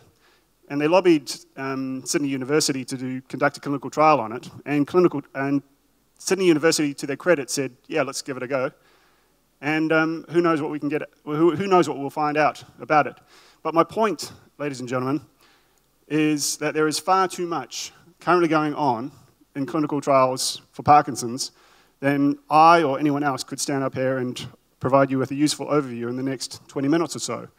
So what I'm going to do in my managing of expectations here is firstly start off by changing the title of my talk and focus on a subset of those clinical trials, those clinical trials that are focused on disease modification in Parkinson's. Now, what do I mean by disease modification? Everything you currently have available in the clinic that your neurologist or your doctor could prescribe for you is what we call a symptomatic treatment. And a symptomatic treatment is any medication for a disease that affects its symptoms only, but it does nothing for the actual cause of the condition. And so what we have with Parkinson's are medications such as dopamine agonists, L-DOPA, MAO-B inhibitors. None of these medications do anything to affect the trajectory of the condition. So your standard case history with Parkinson's is an individual will start to think something's wrong, not quite right, maybe their loss of smell, maybe their hand is starting to tremor, and they will go along and they'll get a diagnosis, and their neurologist will initiate them on a symptomatic treatment, and that'll make them feel better. But generally, the trajectory of the condition remains the same. The symptomatic treatment doesn't do anything to alter that trajectory. And so, when I say disease modification, we're talking about a medical treatment or a therapy that will significantly alter or change the trajectory of the condition. With Parkinson's, it would be something that would slow, stop, or reverse the condition. And there's quite a lot going on in the clinical trial, at the clinical trial level with regards to this. So yes, I forgot. This is what I would define as a disease-modifying therapy for Parkinson's, something that changes the trajectory of that general course of the condition. And this is where I'd point you towards a second database that's on the web, run by a gentleman named Dr. Kevin McFarthing, and he has what's called the HOPE list, where he keeps track of all of the ongoing clinical trials that are of a disease-modifying nature. And I think he's got a total of 72 or 74, I can't see the number there. But it's another very useful resource. And he's a very smart man as well, very nice gentleman.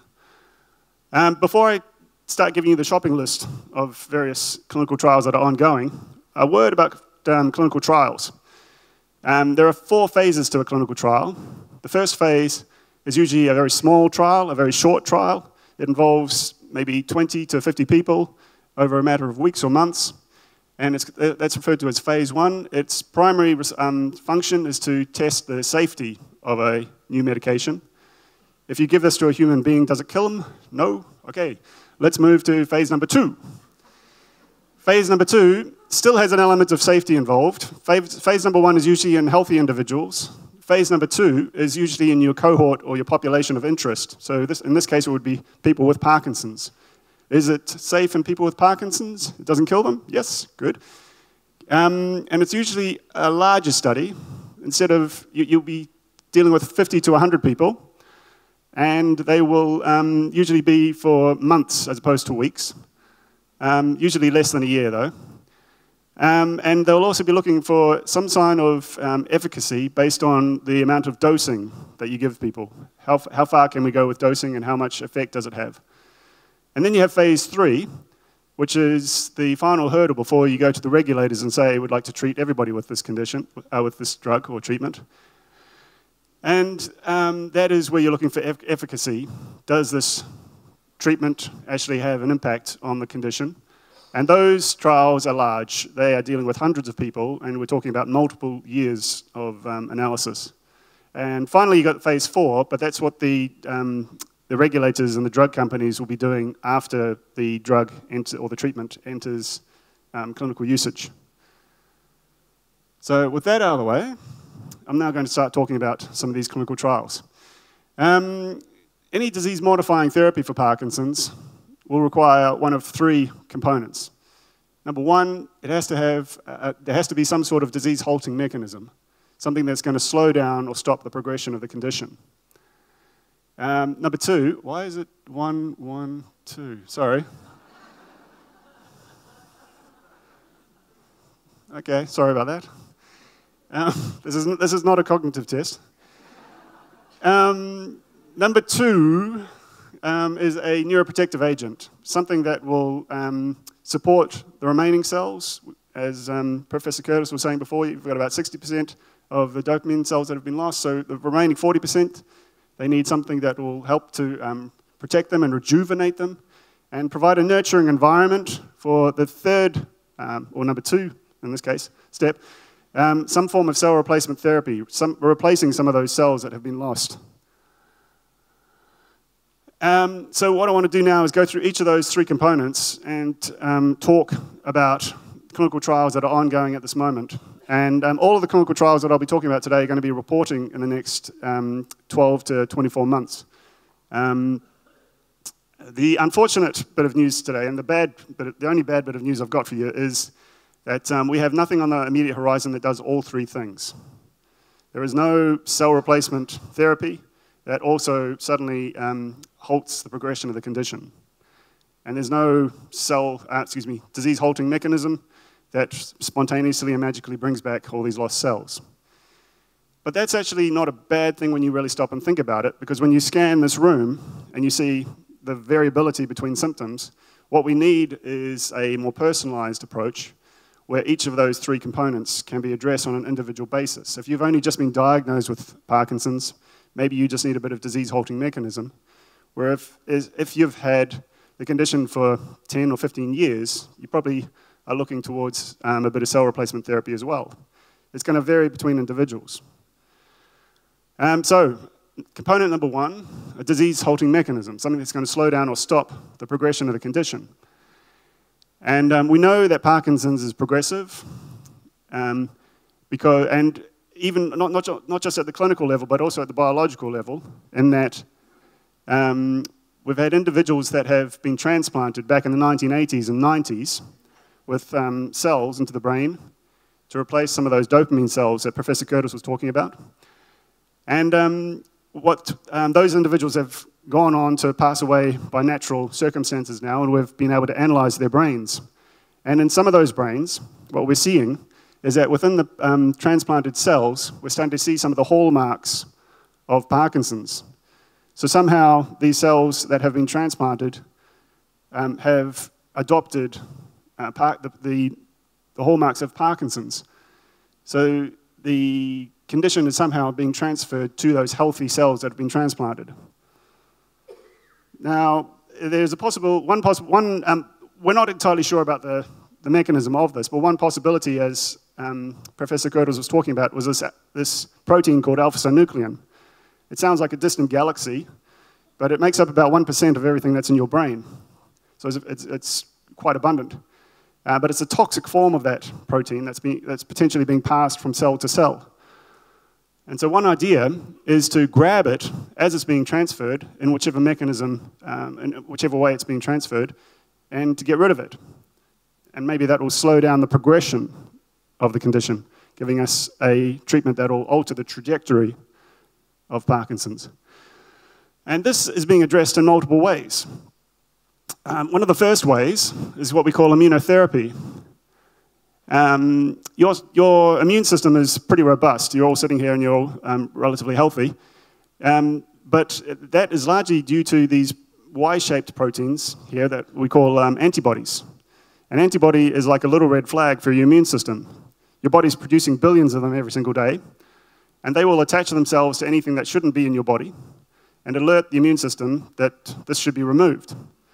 And so what researchers have done, to great effect in oncology, cancer, is design antibodies and inject them into people's bodies, and that has helped to clear cancers, various cancers from individuals.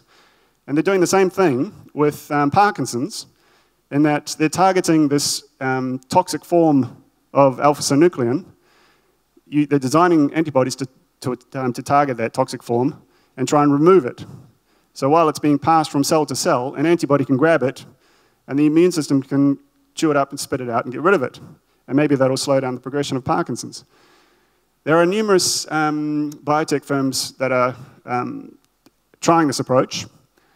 And I'm going to describe to you today the two leading clinical programs. The first is one that's being run by the biotech firm Roche, the big pharma Roche, in collaboration with a small biotech company called Prothena.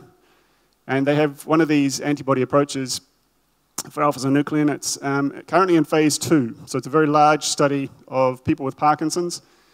And that's going to report next year, the results. Excuse me, that was lunch. And then the second most advanced of these immunotherapy approaches is being run by the huge pharma company Biogen. It's called the SPARK study. And that, again, is a phase 2, and that's 300 plus people, and it's going to be reporting in 2022. And as I said, there's a lot of other interested parties with regards to immunotherapy. Don't worry about writing any of this down. I'll make sure that this is all in the public domain, and I'll make sure these slides are available for you if you want to research some of these later. But all of these companies are at various stages of clinical development, but they're all behind the previous two that I was just mentioning. There's also a slightly different form of immunotherapy. The ones that I was describing before is where we've designed an antibody in the lab and we've injected it into people, whereas there is an Austrian company called Apheris, and they're taking a very active, what's called an active approach towards immunotherapy, where they've made a vaccine that targets this particular toxic form of alpha-synuclein. And they've done 4 years of phase 1 testing. Since this is a brand new approach for Parkinson's, they're being very, very cautious. They've done 4 years of phase 1 testing, and they're about to move to phase 2. But after 4 years of phase 1 testing, this approach is very safe, and they're very confident with regards to moving forward to to phase 2. Excuse me.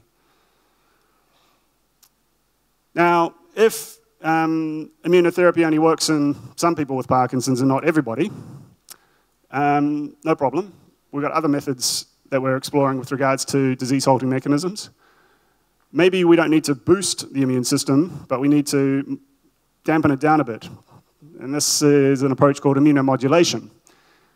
And one clinical trial that's ongoing at the moment for immunomodulation is using a drug called sigramestin.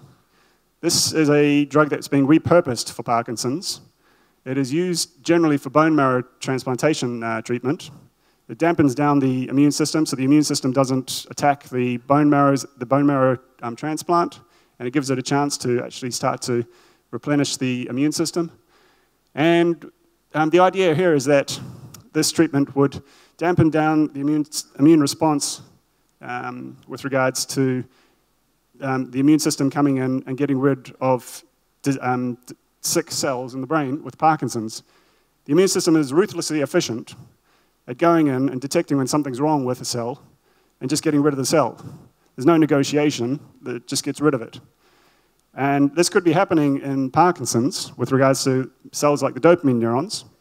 They get sick, the immune system comes in, chews them up and gets rid of them, and we have to live with the consequences. So one possibility is that we dampen down the immune system response so that the immune system is not as ruthless, and perhaps that slows down the progression of the condition. Again, changing that trajectory that I was talking about.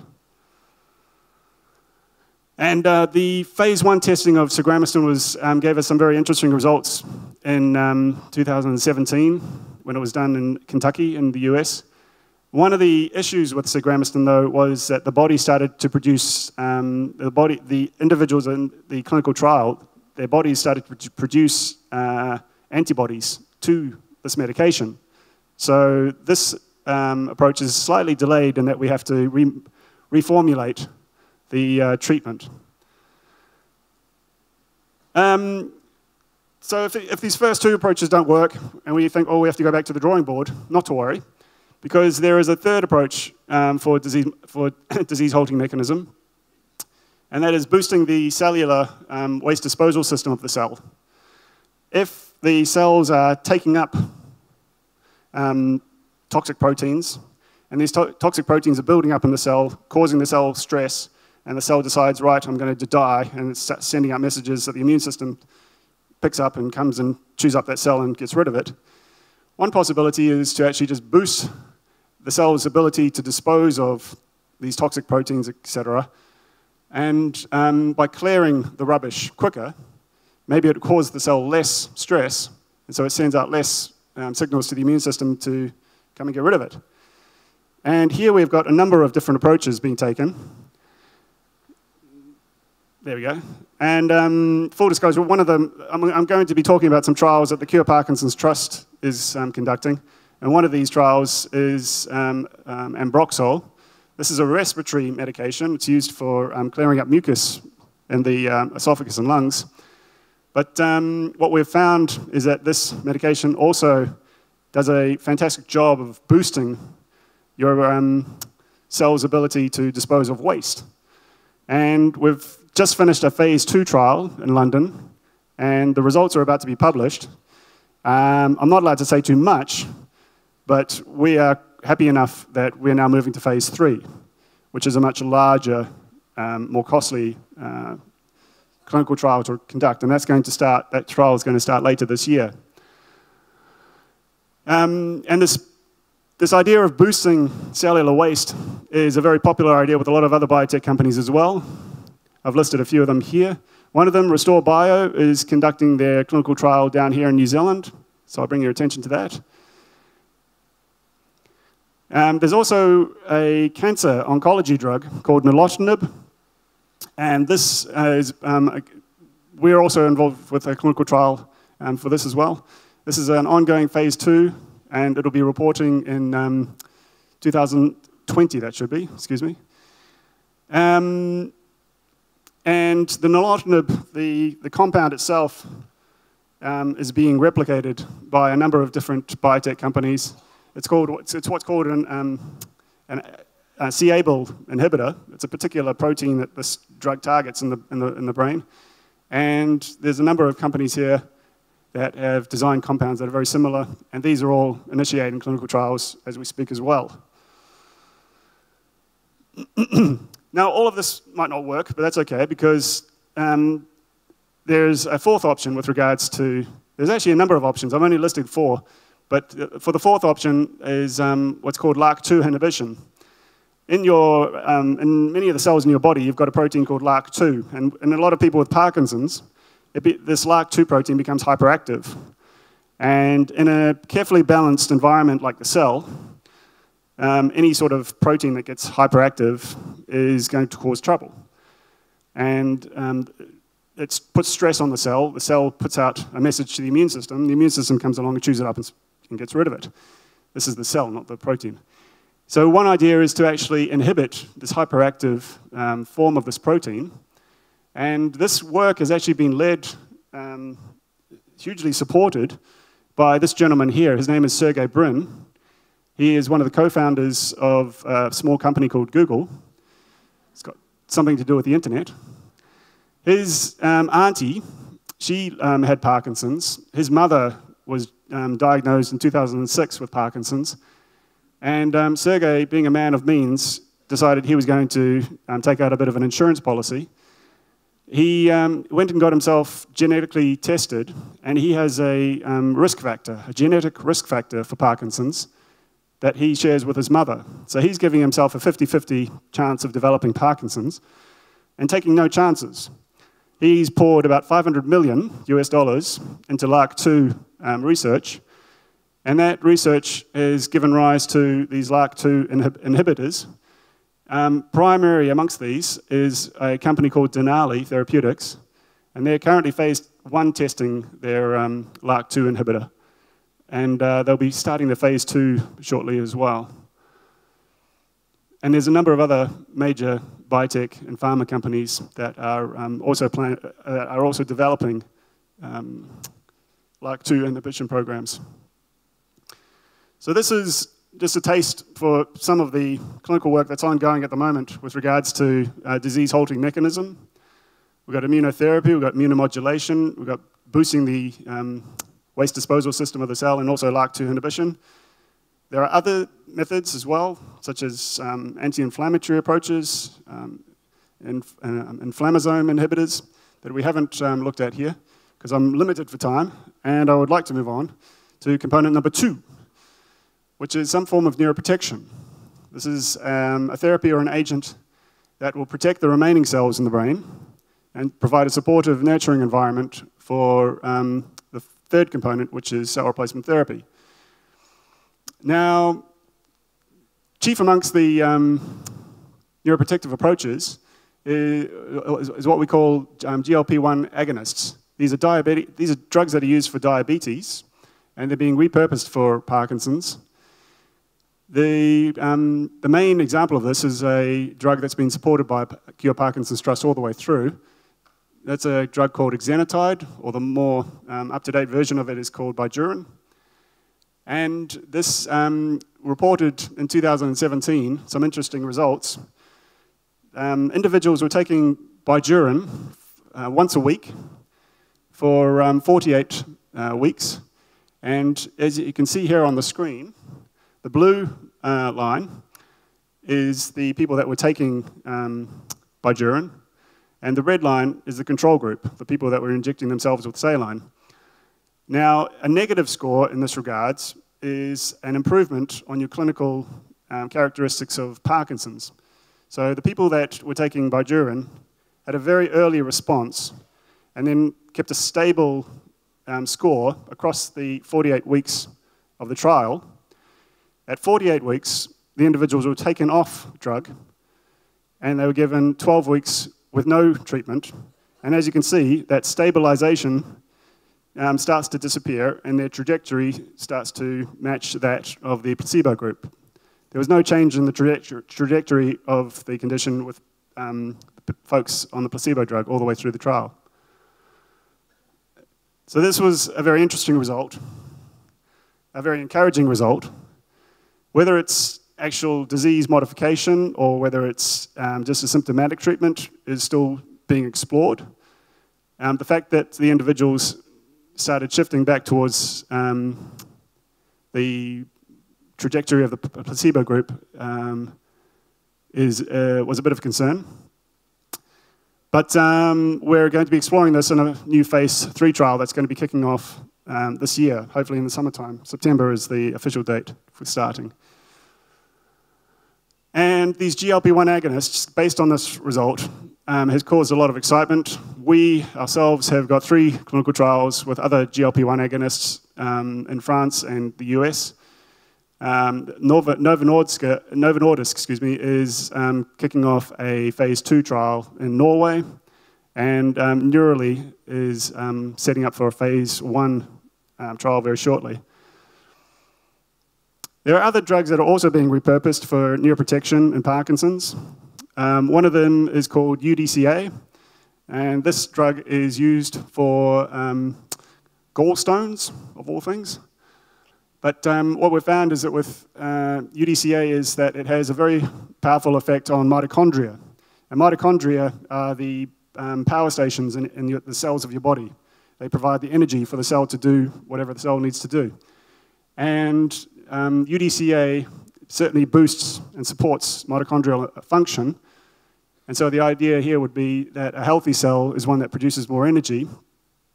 And we have recently started a phase 2 trial in the UK, and there's a phase 1 safety trial that's going to be reporting its results very shortly. And then there's a large trial being conducted with simvastatin, which is a cholesterol drug. And the results of that trial are going to be reporting in 2020 to 2021. This is a bit of a shopping list, I appreciate.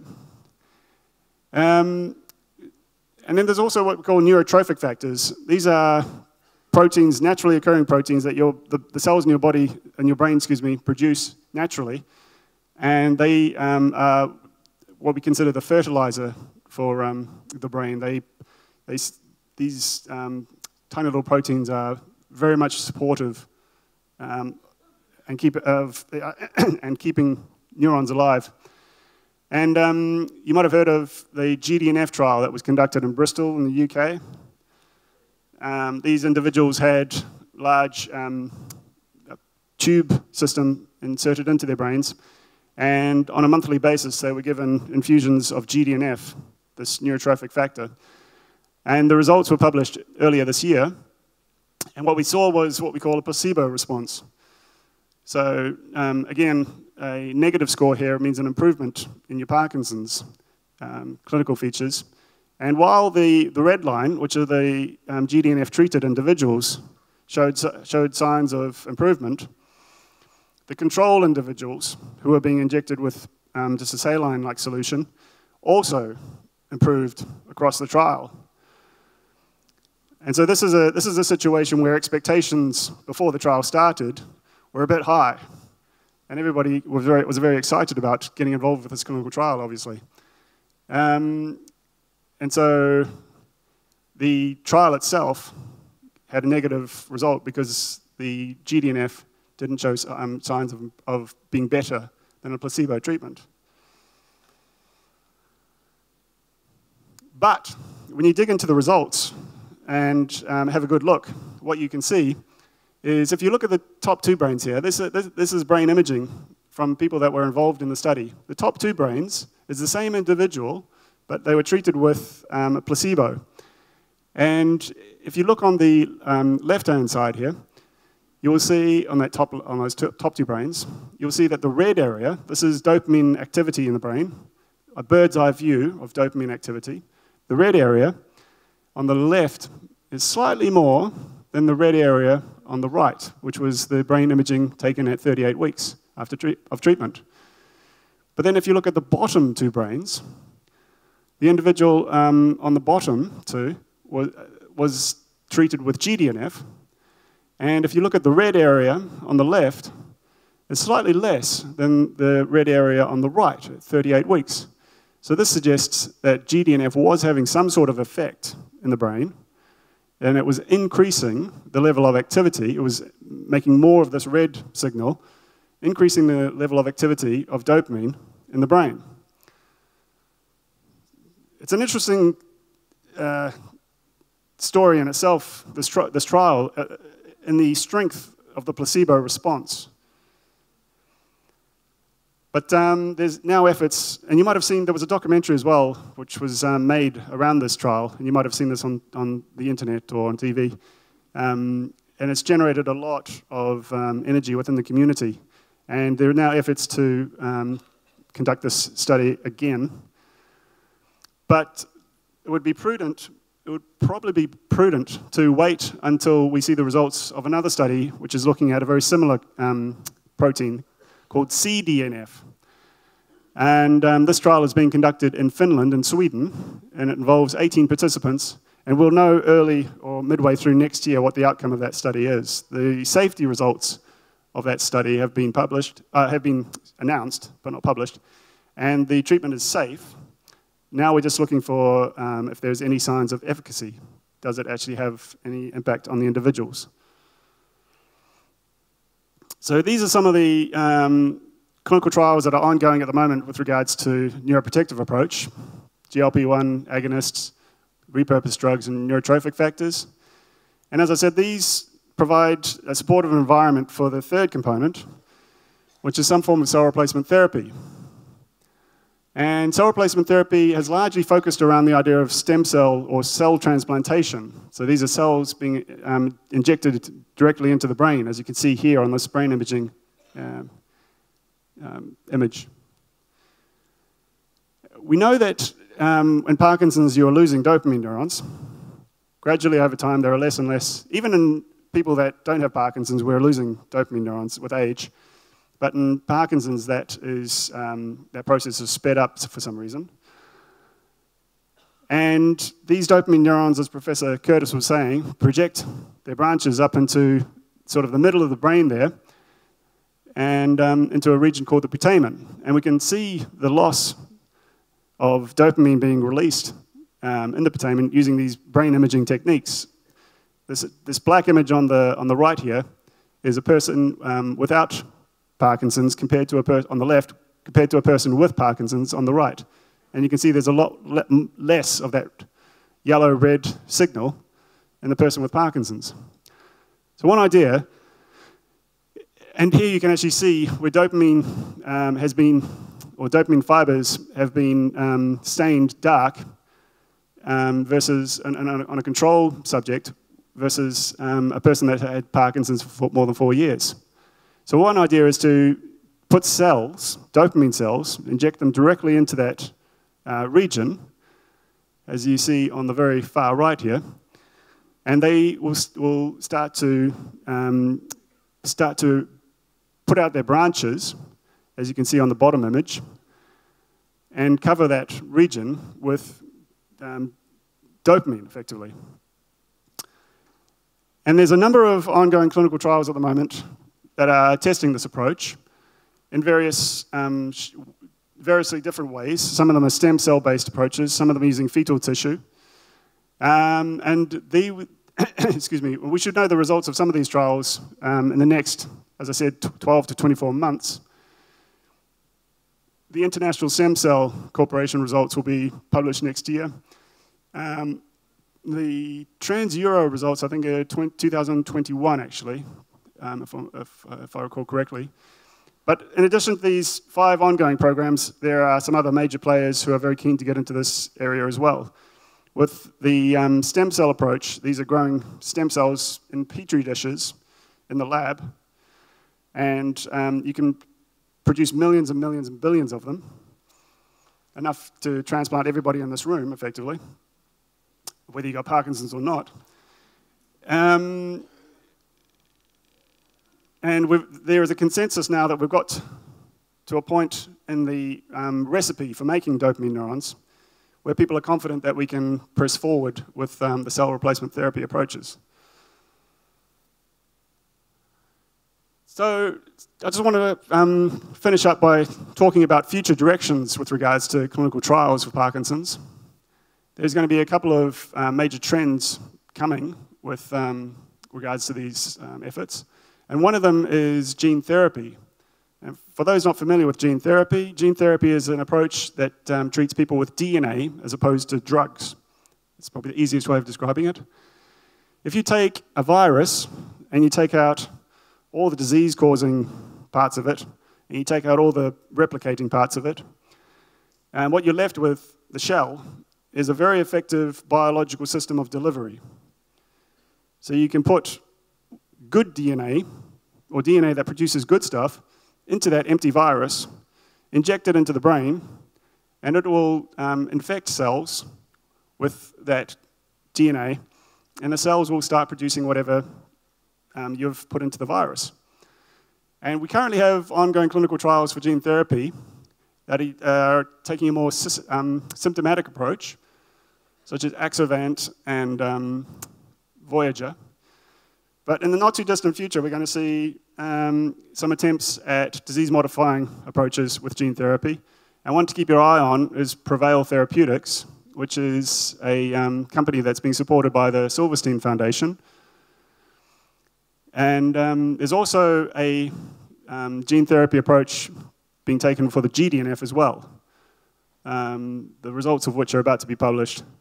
And they're setting up a phase 2 trial for GDNF, for the gene therapy approach for GDNF.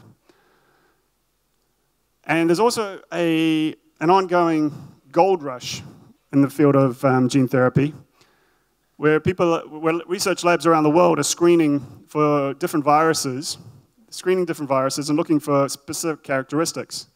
Can this cell that I inject in the arm infect no other cell in the body except brain cells? So no matter where the virus goes in your body, it'll only infect cells in the brain. So one day, potentially, you'll go to the doctor and say, my Parkinson's is playing up, and they'll inject you in the arm with a virus, and it will only infect cells in your brain and delivering whatever treatment it's been designed to deliver. It sounds very futuristic, but there's a lot of research going on at the moment with regards to this approach. So gene therapy is one to keep your eye on. Another future direction is subtypes. In Parkinson's, if you look around this room, there's a lot of variability between folks with Parkinson's. And rather than treating everybody with one drug, why don't we start focusing on those different types of Parkinson's and target particular treatments towards those subtypes of Parkinson's? And those sort of trials are already occurring. For example, the ambroxol trial I was talking about before, the respiratory medication. This has been designed for people with a specific genetic risk factor, called GBA. And it's an interesting study, actually, because they also have some folks with just normal Parkinson's, non-GBA Parkinson's. But it'll be interesting to see the results of that. And the Denali therapeutics study, that's also being targeted towards people with a genetic risk factor for the LRRK2 hyperactive protein I was talking about before. So subtypes will be an important theme as we go forward. One of the reasons a lot of trials might have failed in the past is because we weren't targeting the right subpopulation. We were just targeting everybody. And finally, another future direction is prodromal. So this is going to be treating people before they actually get Parkinson's. There's a lot of early risk factors for Parkinson's. Maybe 20 years out, you start to show signs of constipation, and then you have what's called REM sleep behavior disorder, and then you have loss of smell. These are signs of possibly you're going to go on to get Parkinson's. And there's also biomarkers, proteins in the blood that we're detecting that show signs of people are at risk of developing Parkinson's. So if people have these risk factors, why don't we start treating them earlier and try to stop the condition before it actually develops? So this will be a trend going forward as well. Possibly within the next 5 years, we'll start to see clinical trials kicking off in this area. Now, one obvious question that everybody always asks at these sorts of meetings is, what do you think is going to work? Which of these treatments should I be putting my money on? And it's an impossible question to answer. Excuse me, it's an easy question to ask, but it's an impossible one to answer. I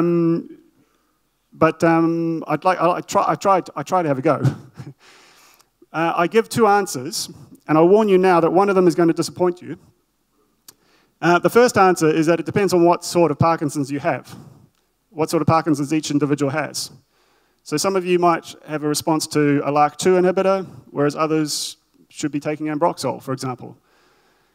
But my second answer is that I don't expect any of these treatments to work. Let me explain. It's not because the science isn't good. The science is very good. Science is world class. It's the best that we can do. And it's not because the researchers and the patients involved in the clinical trials are doing something wrong. They're not. They're the best of us. And it's not even because brain is hard. Yes, brain is hard, but it's not too hard. The reason why I don't expect, and the word there is expect, any of these treatments to work, is because that's where we should start. We should not go into a clinical trial expecting something to work. Expectations are the root of all disappointment. And in reality, we always have these ideas of expectation as a straight line, but it's never a straight line. Reality is sort of that squiggle on the right-hand side of the page. That is the story of my life. And somehow I found myself on this stage here today. But one of the messages, what I wanted you to do is to go away today understanding that there's a lot of activity going on at the clinical trial level. But it's important for us to all manage our expectations. I started off by saying that an important part of my job is managing expectations. And it's critical. I have failed if anyone runs out of here today and goes and tells their neurologist, I want some of that spinal cord stimulation and LRRK2 inhibitor stuff. We have to be very careful. Or as Martin Taylor, another Parkinson's advocate, diagnosed at 32 with Parkinson's, he talks about positive realism, understanding that nothing we've thrown at Parkinson's yet has worked, but he still remains positive that we will crack this condition. So are there reasons for optimism? This one is an easy answer, yes. There are certainly reasons for optimism. If you look at the last 200 years since James Parkinson first described the condition that bears his name, there's been about 100,000 Parkinson's-related research reports. 83,000 of them were published in the last 20 years. That means that in that period of time, 80% of what we know about Parkinson's has been discovered in the last 20 years. If you look at just the last 18 months, 10% of that 100,000 has been published in just the last 18 months. That line is only going to go higher and higher and higher. There is an awful lot of research going on. And another question I often get is, when do you expect to see a cure? And cure is a controversial word. People get upset and sensitive about it. But I think based on what I read, etc., I give the answer, I'm relatively confident that within my daughter's lifetime, we'll be knocking this condition on the head. My daughter's 6, by the way, so just to give you a frame of reference. And within my lifetime, I expect to see some form of disease modification in one of these subtypes of Parkinson's. And I'm 27, just to give you a frame of reference. So what I'd just like to summarize by saying, I've provided you with a summary of some of the clinical trials that are going on in these 3 different components. And I, again, thank Parkinson's New Zealand for the opportunity to speak today. And I thank you all very much for quietly listening. Thank you.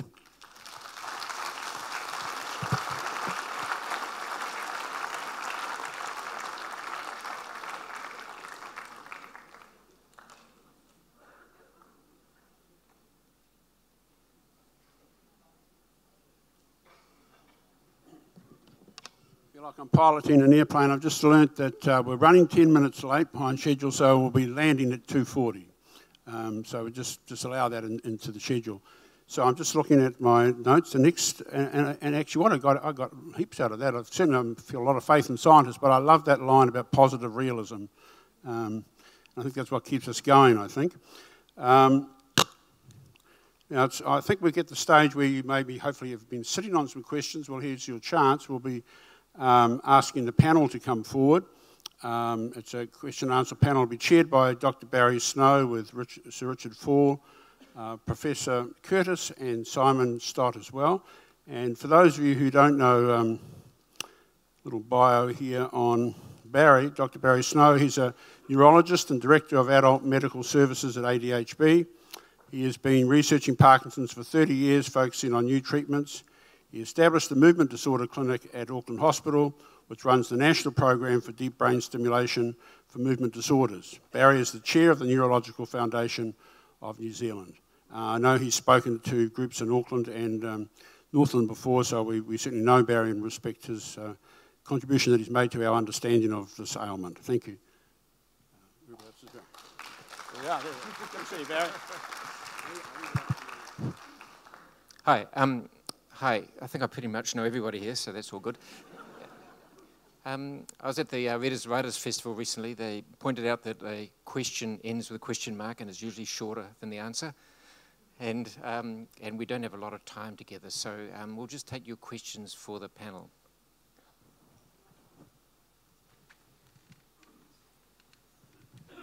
Cheers. I wrote this down because I wasn't sure it was going to come out of my brain properly.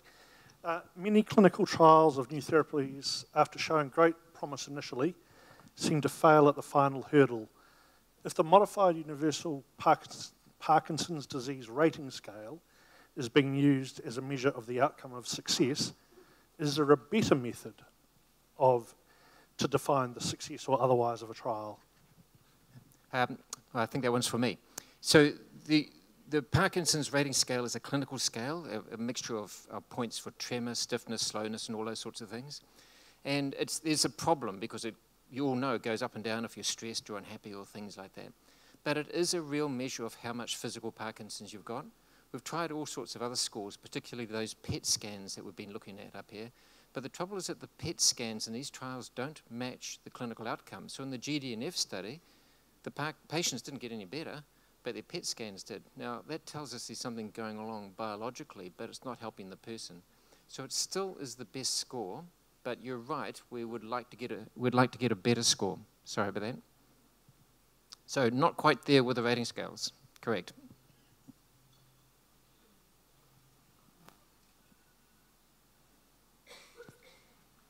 Okay. Very quick question. All right, you've got this wonderful resource of the brain bank, and prevention is better than cure. Have you found any link to any occupations in the brains that you've seen linked to, as I say, herbicides, pesticides, anything like that? It's a really great question. We don't do that sort of epidemiology on there in terms of our brain bank analysis because we just don't get that sort of numbers. But I mean, it's well known that people who are involved with different types of occupations, such as killing weeds with some of these terrible toxins, those toxins are absorbed through the skin, and they have a terrible effect on the brain cells, especially the ones involved with dopamine. So, our particular studies in the brain bank don't lend themselves to that sort of analysis. We just don't have sufficient numbers in that respect. We collect all that information, but we can't give you any precise details on that score. I mean, Barry may want to have some comments about occupation or life activities in Parkinson's. Yeah, it's a little bit more common in people who live in the rural environment and are exposed to pesticides.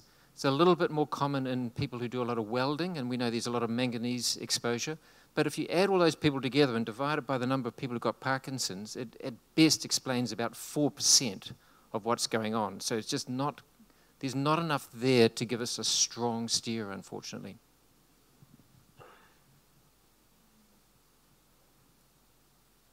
Just a question about smells, and when you smell things that are not there, if you have illusionary smelling ability to smell things that are not around, is that common? It's common in some diseases. So, for instance, in people with schizophrenia, they get a lot of hallucinatory smells. They sense smells that are not there. It may depend, and Barry could probably comment on this, but it may depend on the level of levodopa that people are taking. But for the most part, people with Parkinson's disease just get intermittent bursts of smell from time to time. So they'll go along without having had a particularly good sense of smell for a while, and then there'll be a burst for reasons that we can't explain, and then away it goes again. Hi, I'm from Owakuni, so not even from Auckland, but they say that there's a lot to do with exercise and that being like a medicine for Parkinson's. So is there what's the question? Is there a trial that sort of proves that, doing exercise is really good for Parkinson's? We've looked at PD warrior and things like that, and using the expression that being big makes a big difference. Yeah. No, it's a good question, and I'm slightly biased on my talk in that I just talked about therapies, etc. But there was a clinical study that reported in late 2017, at the end of 2017, that looked at high-intensity exercise in recently diagnosed people with Parkinson's, and they said it's non-futile. And that's a very strange way of saying, yes, it could be beneficial. And they're now replicating that study on a much larger population of individuals. Whether high-intensity exercise, which is getting up to about 80% of your maximum heart rate, is beneficial for everybody is yet to be determined. But any sort of exercise is certainly good. One question I'm always asked is, what would you do if you were diagnosed today with Parkinson's? Exercise is one of the top things I would change. I would go from doing basically nothing to doing something at least. And even if high-intensity exercise doesn't appeal to you, just a low cardio form of exercise, and stretching in particular, lots of stretching, has been shown to be beneficial as well. We've got large epidemiological studies that follow people over time, and they look at things like diet and what aspects of diet could potentially be influencing disease progression. So like frozen foods, carbonated drinks, red meat, these sorts of things are associated with faster progression than healthy foods, fresh vegetables, fresh fruit, these sorts of, you get the idea. But exercise as well. Those who don't exercise have a faster progression than those who do as well. So exercise is very important. And there are clinical trials, to your question, there are clinical trials going on at the moment. Shame on me for not addressing that. Is this on? I forgot what I was going to say. There's Ray Chowdhury's published some material on assessing people with Parkinson's, like the UPDRS score. Can anyone comment on that? Do you know what I mean? With regards to the UPDRS, Ray's done a lot of different rating scales. He's got a scale for pain, he's got a scale for depression. He's very much involved with non-motor features of Parkinson's. And there's, to the question before, there's a lot of acknowledgement at the moment that our methods of assessing Parkinson's are not great. But also, the goal is poorly defined as well. Disease modification, what does that mean for an individual? A shift in UPDRS is one thing, but on an individual basis, what does disease modification mean?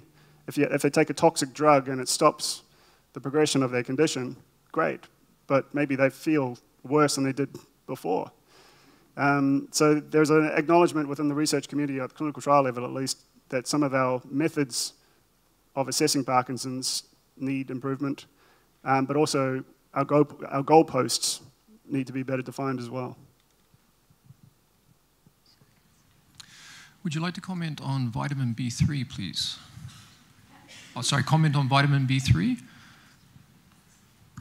Oh boy.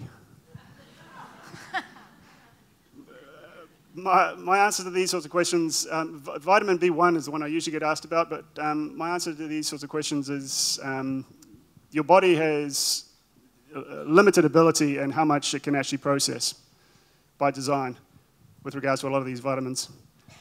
And the best answer I can give you is that if it works for you, fantastic, keep doing it. If it doesn't work for you, try something different. But it's going to vary from person to person. We're not talking, when we talk about Parkinson's, we're not talking about one particular condition. This is my personal bias, by the way. But we're talking about multiple conditions that we could call a syndrome. They share the same sort of appearance, but the biology is different between them. So maybe for some people with one form of Parkinson's, B3, B12, B1, whichever would work. It depends on the individual.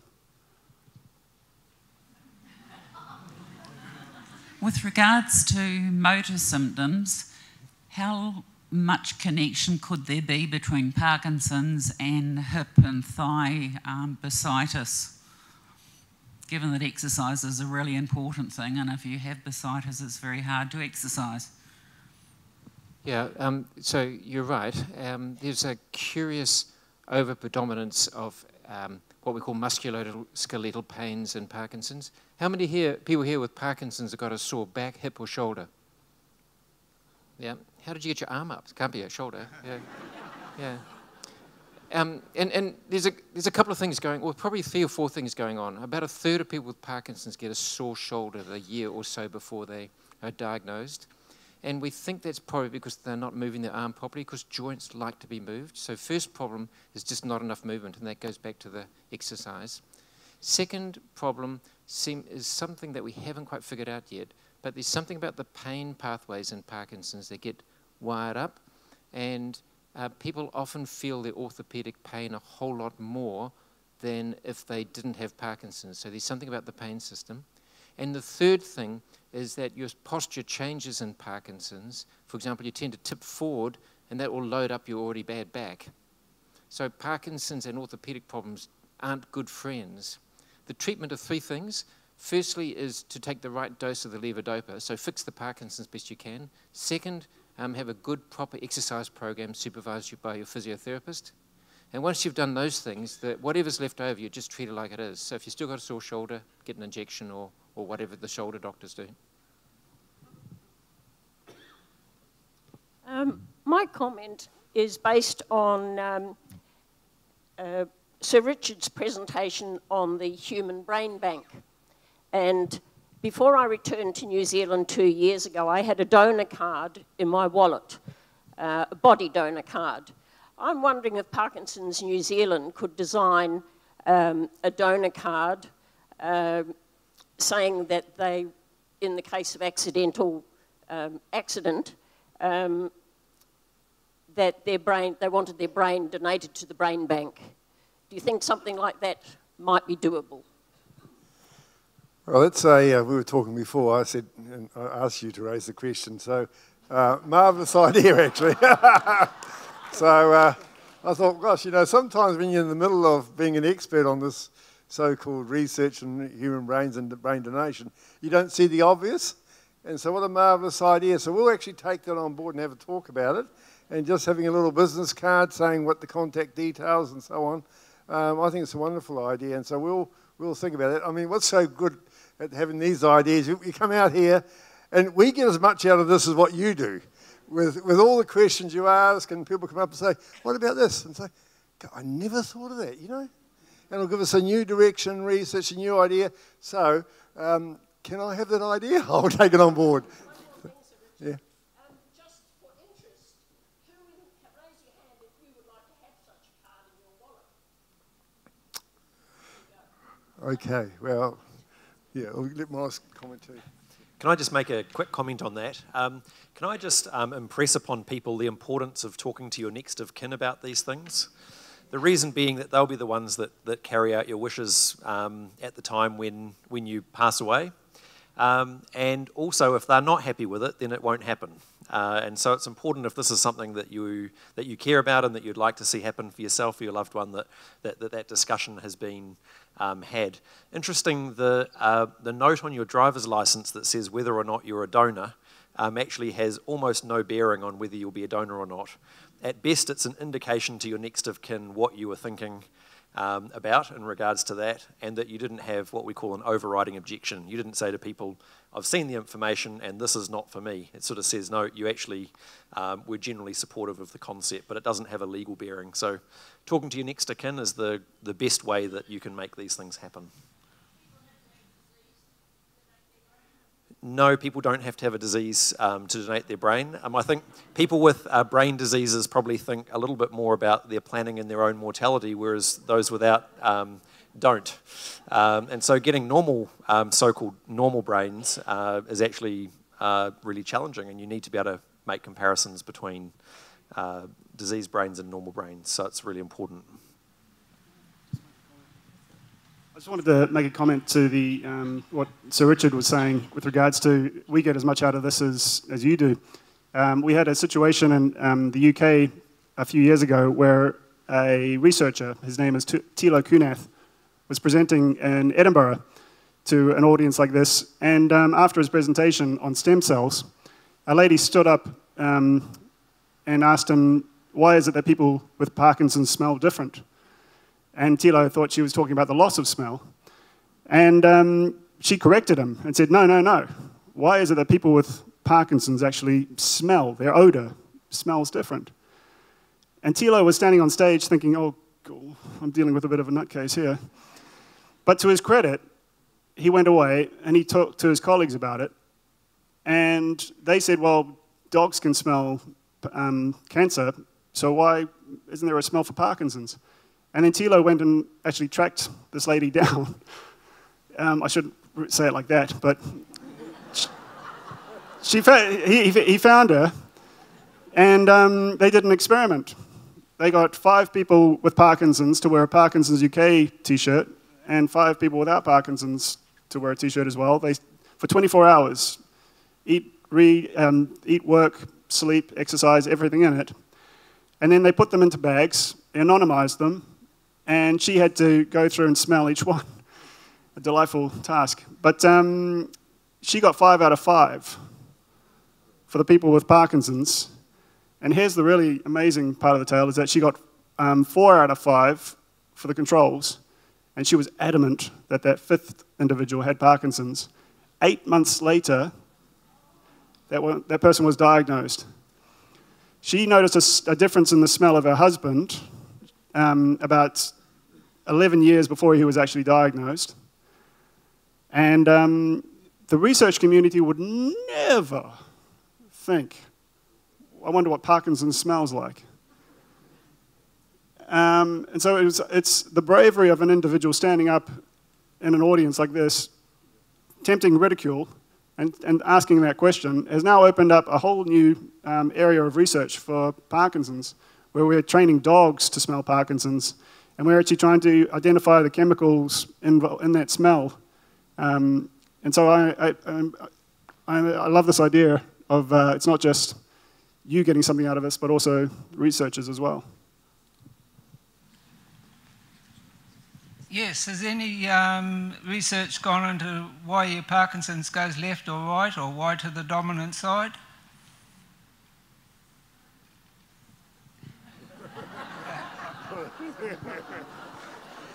I didn't pay this gentleman to ask that question, but it's a cracker. Oh, Richard didn't pay you either? Okay, just not yet.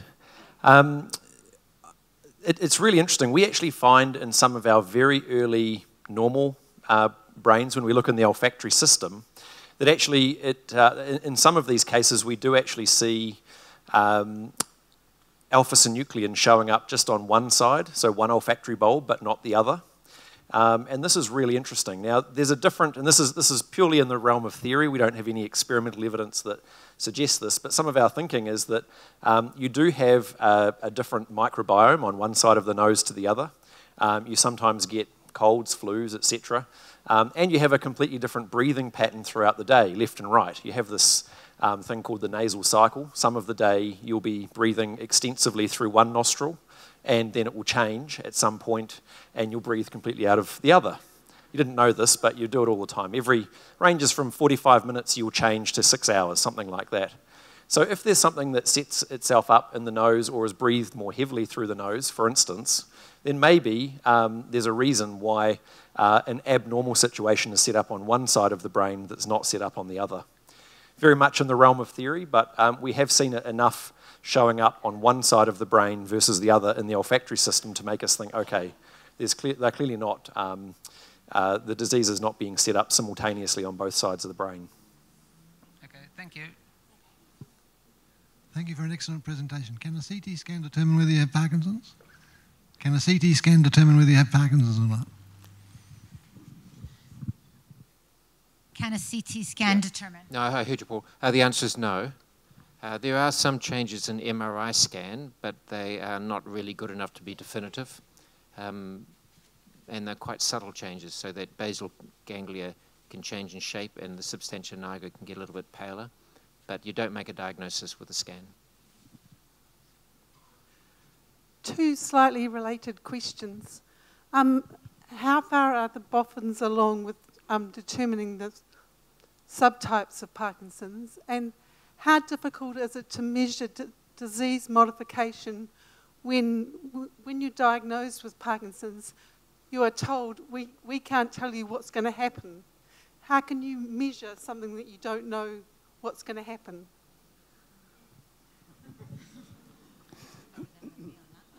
So a lot of the subtype work is, at the moment, predominantly based on genetics.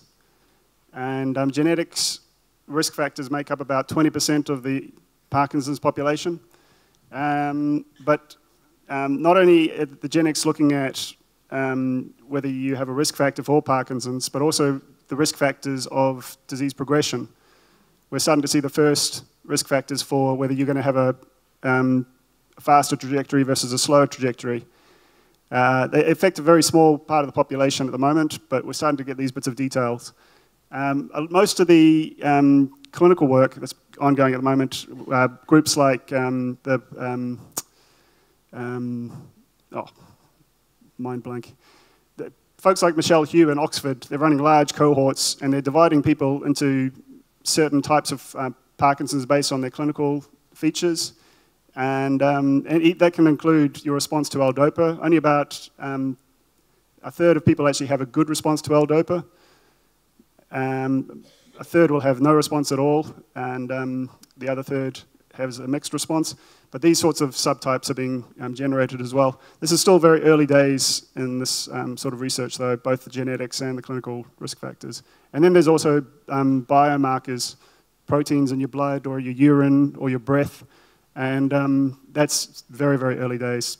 Michael J. Fox Foundation has set up the Fox Insights and the PPMI studies that are trying to identify a lot of these biomarkers. But again, it's still early days with regards to that. Can I just comment further? What's really, we find very interesting is that there is a sort of a notion out there that, you know, Parkinson's is one disease and Huntington's is another disease and so on. We have found in our brain studies that we often find so much differences between when we look at the brain of one person with Parkinson's and another person, or comparing it Huntington's or whatever, and we go back to the families and get more information and find the differences in symptom patterns are also incredibly different. So, you know, we talk about one disease, but in all these categories, it's more than one disease. It's a spectrum in a way. And so this sort of relates before when Simon was talking about personalised medicine, and Barry can probably comment much more intelligently in this way than I can, but there's going to be, ideally when we've got all this worked out, having your tailor-made the treatment to the person and their particular form of the disease, and you'll monitor it, and we're getting more and more towards that. Barry, I don't know whether you want to comment on that. Yeah, that's the goal. It is quite striking. To go back to Richard's example, you know, we always knew that Huntington's had one gene, and we always kind of have this notion that once we discover the gene, the whole thing will be sorted out. But in fact, the Huntington gene decides whether you get the disease or not, and that's just about all. And there's so much else. Genes interact with genes interact with the environment, and then who knows what else. So it's incredibly common. For the moment for Parkinson's, it's absolutely individualized, but the individualization is based on clinical information. So in other words, I've got these 4 or 5 pills, we can try them for you, but we're going to have to see which one works for you. There are multiple doses, we're going to try them, but we'll have to see what will work for you. So it's very much a trial and error, and that's why you have to be a good communicator with your clinician supporters, because every time we try something for you, it's a matter of will it work for you, and only you'll know. So individualized medicine now is very much a partnership between the person with the disease, the family, and the clinicians. Parkinson's stops the brain tendency to walk. Is there any way we can retrain the brain apart from exercise to get that other part of the brain to get you walking? Thank you.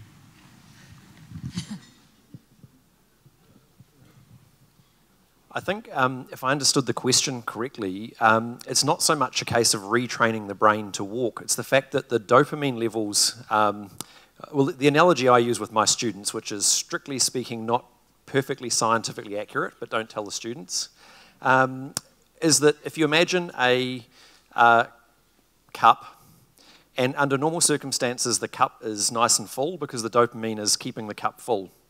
When you have a drop of another neurotransmitter that comes down from the cortex, it overflows the cup and it basically makes the circuit work. If you now remove the dopamine so that you've only got a half full cup, you can put as much of the glutamate from the cortex down into the cup as you like, but it's not going to overflow and make that circuit work. So at least from a scientific perspective, it's not so much about training the person to walk again, it's that those movement circuits are not operationalized because the dopamine is not holding the cells that control that movement circuit ready to fire. Barry can probably offer a much more accurate view of that, but that's sort of the essence of how it works. That's what the dopamine does for the circuit. So it's not the dopamine actually making that whole circuit operate, it's just initiating the process of getting that circuit going. Could I possibly ask what association there is with taste and Parkinson's? We've heard a lot about smell, but not a lot about taste. Yep. There's not, from a neural perspective, there's not a great deal of connection. There's a few small connections in the brain there, but they're really quite separate entities, I suppose. But what you do have is the fact that you can't physically dissociate the two. So neurally you can dissociate the two. They don't operate on the same set of neurons. But when you're eating, for instance, a good amount of what you actually experience in smell doesn't come from breathing in this way, the nice odours from the food or the smells from the food. It actually comes from when you chew, the air goes around the back of the nose and into the nasal cavity and is picked up or detected at that point by your odour receptors. And so in that regard, you can't tease the two apart particularly easily unless there's various tests that can be done where you do isolate the two, but basically you end up smelling a lot while you're eating because of that retronasal flow of air. Can I just clarify, based on the smell story I told before, are you referring to an individual with Parkinson's having a different sensation of taste, or are you talking about looking at a person with Parkinson's and they have a different taste? Okay. I just wanted a clarification. All right. I feel very privileged to share this stage together with these great people. You know, these are world champion folks, and I don't sometimes think we realise it in New Zealand. I couldn't help myself take a photo of these three speaking with the little caption in the background over there. So.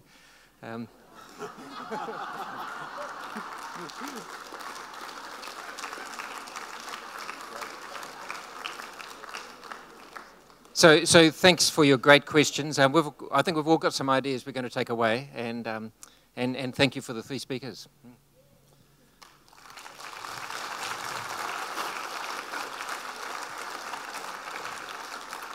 Yes, thank you. I'm really honoured. I just looked across, on this small stage here, we have wonderful resources here that are international renown, really. And so it was quite a pleasure. But I tell you, where I was sitting was quite interesting sitting down there. It's hard to read, but I was watching the relay team in action, and the baton never got dropped once. It was watching certainly there was a signal who gets it next. But I thought that's actually a sign of good collaboration. And I also thought. Sometimes we have images, especially of doctors, that we get talked down to, and that did not happen today at all. I really respected the humility you showed and the willingness to share, and it's about partnership, and I think I never saw that more so than today. So thanks very much. We're really honoured for your presence and willingness to share your knowledge, your wisdom, your humour, your perspective, and for the love of learning, I think, about what no computer can yet match, our brain. And also the fact that we don't have a run-of-the-mill condition, we have a boutique disease, you know. Taylor.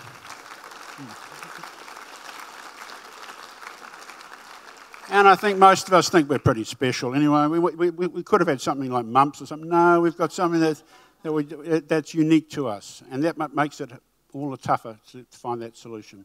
So thanks very much. Once again, a big round of applause for this team of wonderful scientists next to it.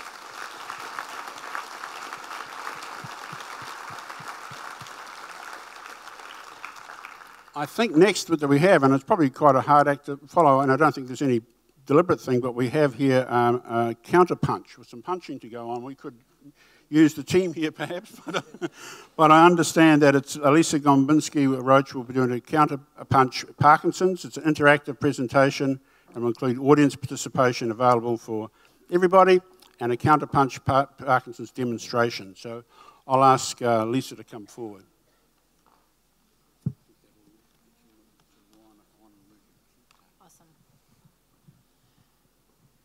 So I'll introduce my friend and colleague and your fellow person with Parkinson's, Johnny, who's just behind me. I know we're running late, so we're going to keep this short and sweet, just like me, okay? That was hilarious. You can laugh.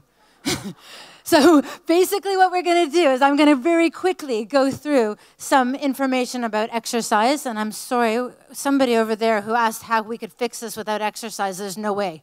Okay, you got to move. I'm not going to ask who's got Parkinson's. I'm going to ask who are the people in this room. If you're a person in this room, can you put up your hand? I mean, if your hand is not up, I'm going to ask what you are. So the people in this room, hands up where I can see them, right up in the air. That's awesome. So here's the news, folks. The exercise guidelines for people with Parkinson's and the exercise guidelines for people, full stop, are pretty much the same because most of us would like to cruise into our 3rd or 4th adolescence in the best possible shape. Is that right? We want to play with grandchildren, we want to manage our garden, we want to be able to wipe our own bums, all of those kinds of things. And so the exercise guidelines are the same for me as they are for you. All we need to do is tweak the details to make them specific, okay? So guideline number 1, you don't need to write this down, but you can if you like. Do something most days, okay? I'm not talking 2 days a week, I'm talking most. Some of that should include walking, and people with Parkinson's, that should be walking at a fast pace with big steps and swinging your arms, please. And in the category of do something most days, be more active in your general life. Could you possibly get up and tell the person what you want to say instead of sending an email? Could you take a flight of stairs? Okay. Some of it should be at an intensity that's uncomfortable. Okay, you need to huff and puff a little bit. I'm sorry about that bad news. If I could get you out of it, I would. Okay. Do some resistance training. That might be lifting weights and that might be moving your body through space, but that's what keeps you able to get up and down from toilets and things like that. Pay attention to mobility and flexibility and posture. Exercise your brain, not just your body. Keep learning. Rest and recharge your body and your mind. Fuel your body and mind properly with food and nutrition and sleeping. I'm not used to microphones. As my clients will tell you, I'm very quiet and demure normally. Rest and recharge. Sorry, we've given you that. Challenge yourself. Try new things. Step out of your comfort zone. Set goals and challenges for yourself. Expect achievement. Don't settle for decline. Okay? Decline is not part of the human condition. Manage your niggles and don't take your aches and pains to bed with you. Okay? Don't sleep with your aches and pains. That's what I was going to say. Don't let little things turn into big things and get help when you need it. There are, whether they're exercise people or physio people or psychological people that can help you manage these niggles as early as possible. Do the stuff that's relevant to you and your unique needs and your body, as well as your motivation and your goals. Don't ignore your areas of weakness. Meet your challenges head on. If you're having trouble with balance, work on balance. Don't sit still, okay? If you're having trouble with hand strength, use your hands. Find exercise that will stimulate that. In Parkinson's, these challenges can be across a wide arena of things, but if we address the things that are uniquely difficult for us and find someone who can help us solve problems instead of letting problems get worse, you're going to have a much better journey with this. Preempt problems. Does anyone play bridge? You know what preempting is? Yeah, there's a couple of us, right?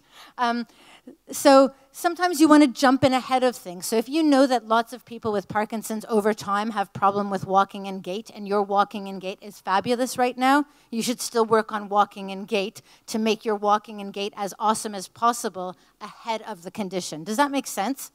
Okay. Get out and about, mix with people. Vitamin socialization and love is as important as vitamin C or vitamin D. Get some fresh air, okay? Forest bathe. And most important, probably more important than anything else, is do something that you enjoy. Have fun, find something you like. I run Counterpunch Parkinson's, we box. Not everyone likes to box. I don't actually care what you do, and in my next life, I'll be a good business person and push you into boxing. In this life, I want to push you into exercise. Find something you like and do it often, and do it regularly, and continue to learn new things. The best exercise for people with Parkinson's and for people without Parkinson's is the exercise that you're going to continue to do across your entire lifetime, not stuff you'll only do for 2 or 3 weeks and then give it up. So we're going to do 2 quick things, okay? I'm going to show you a little bit about how we might use boxing to address some Parkinson-specific things. And then you guys are going to get rowdy and move around with me a little bit, and nobody gets out of that without moving, okay? So I'm going to put the microphone down. I've got a couple of my boxers who've said they would come up on stage and demonstrate for you. Boys, we won't get gloved up. We'll just shadow. So Steamboat Steve and Slugger and Rockstar, come on up, and carefully coming up, okay? Do I need to turn this off? I'm going to be loud. For example, the issue I wanted to work out was changing direction with my step. That's something lots of people with Parkinson's struggle, is stopping, starting, changing direction. This might be a drill that I would use. Okay, so Johnny's going to box first. I'll use pads, and you're just going to use hand pads. Your combination is jab, cross, hook, hook. Just a couple of those first. Okay, so now we're going to add in some step work. Okay.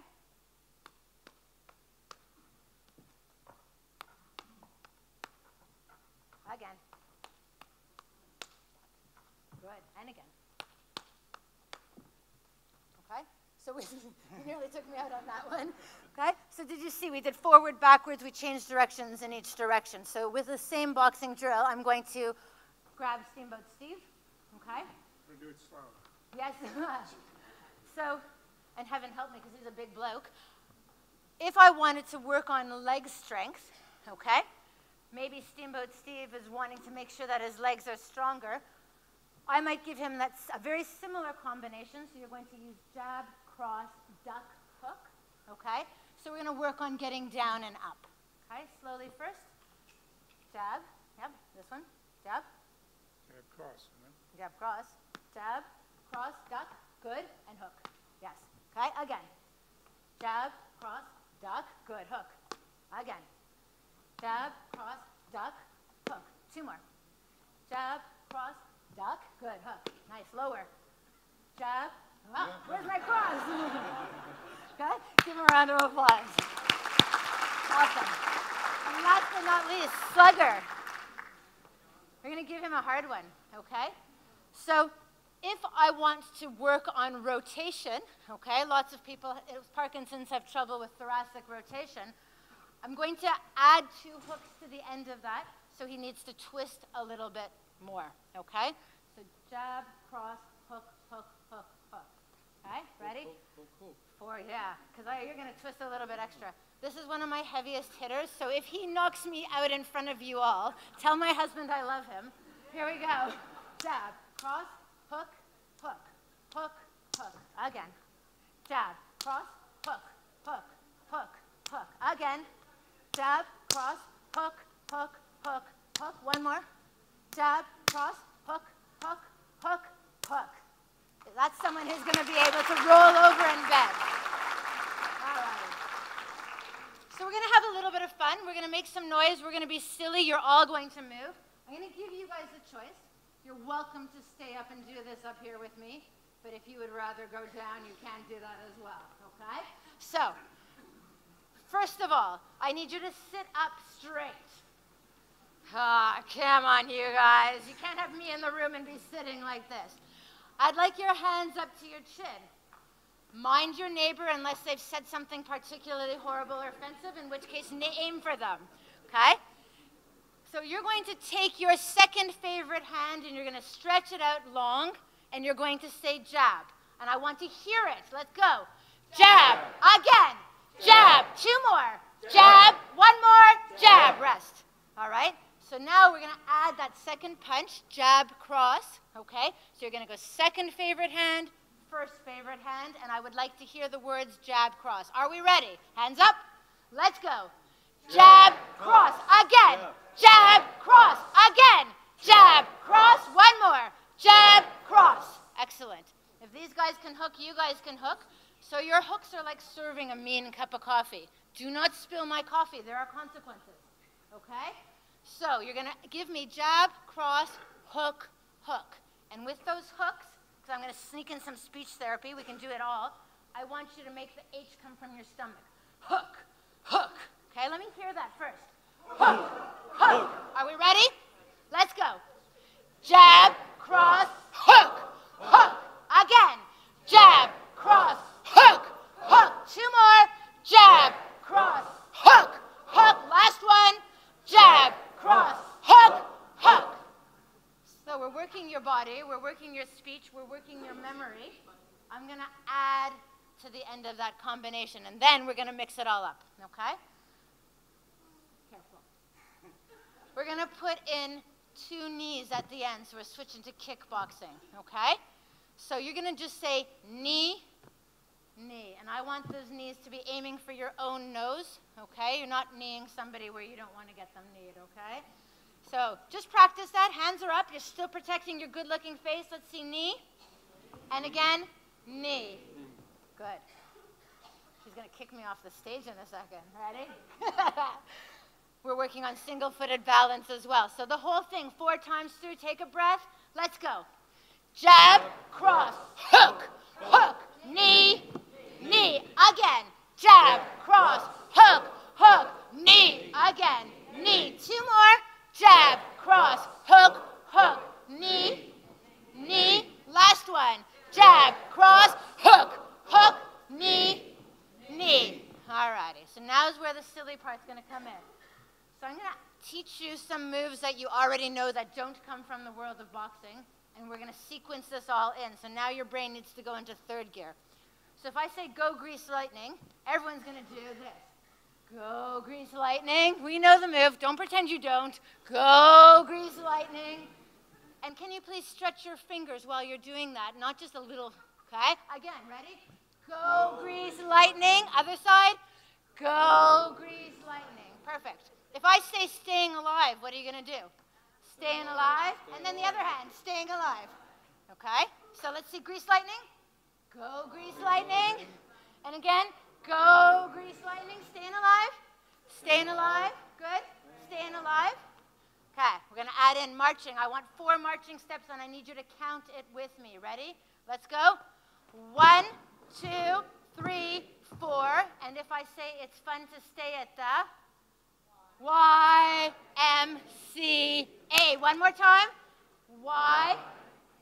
YMCA. So we're nearly there, and then we're going to put it all together with the boxing. If I do this,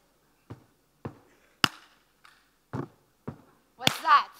We will, let me hear it. We will rock you again. We will rock you. Excellent. So, this is a rowdy crowd. All right, we're going to put it all together. We're going to do the boxing combination 4 times. We're going to do all of those moves, and then we're going to finish with the boxing combination, and then I'm going to let you go home feeling full of beans, okay? Getting ready. Do you remember the boxing combination? I want to hear it. Let's go. Jab, cross, hook, hook, knee, knee. Grease lightning. Go grease lightning. Other side, grease lightning. Staying alive. Staying alive. Marching. 1, 2, 3, 4. It's fun to stay at the YMCA. Again, fun to stay at the YMCA. Last one. We will rock you. And we'll finish with the boxing again. Ready? Jab, cross, hook, hook, knee, knee. Again. Jab, cross, hook, hook, knee, knee. 2 more. Jab, cross, hook, hook, knee, knee. Last one. Jab, cross, hook,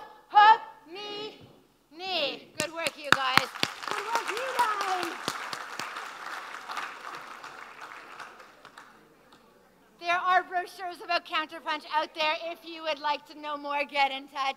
Back over to you, sir.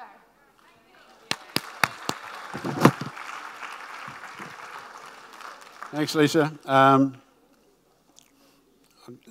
It's now my pleasure to ask Graham Roberts, read my own writing here. Graham Roberts to come forward. He's also a fellow member on the board of Parkinsons New Zealand, and I know he himself has worked out a lot with punching. I think is one of his therapies. I think so. He's always been a big trying to convince me, and possibly today may have convinced me as well. But I'll pass over to Graham for the thank yous and for summing up today. Thank you.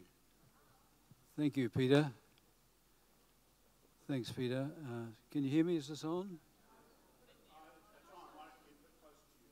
Hello? All right.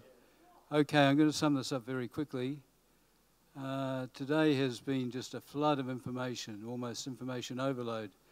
And I've been sitting there trying to look for some key words to summarize up what we've all experienced today and what we've been exposed to, but I really can't put it in a word.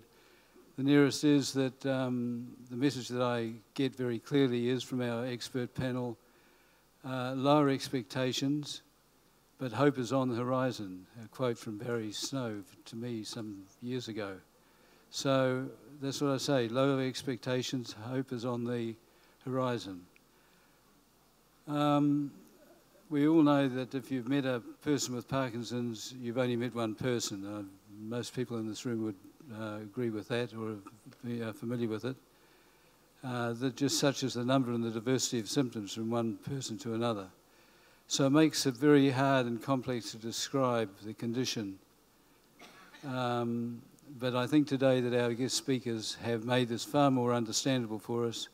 We're far more up to date on what's happening on the world scene, and we can be reassured that we have world-class people doing their best for us here in New Zealand. I'd just like to say some thank yous. Our panel had to go, so I can't formally thank them, but we'll thank them in another way, and we have a gift for them. But there are a number of people who have worked behind the scenes to make today a success, and I'll just read them out. Nolene, Darren, Stacey and Daniel from Hudson Recruiting, Gillian and the team here at the Green Lane Christian Centre, again Nolene Wash from SkyTrain Travel, the Globus family of brands, and the Celebration Choir who helped us along with singing. Lastly, but certainly not least, I'd like to acknowledge the work put in by Karen Shade to bring this whole event to a head. It's the biggest event that we have, that in my time being associated with Parkinsons New Zealand, has been associated with, and the kudos goes to Karen. I'd just like to show of hands to Karen for the work she's done.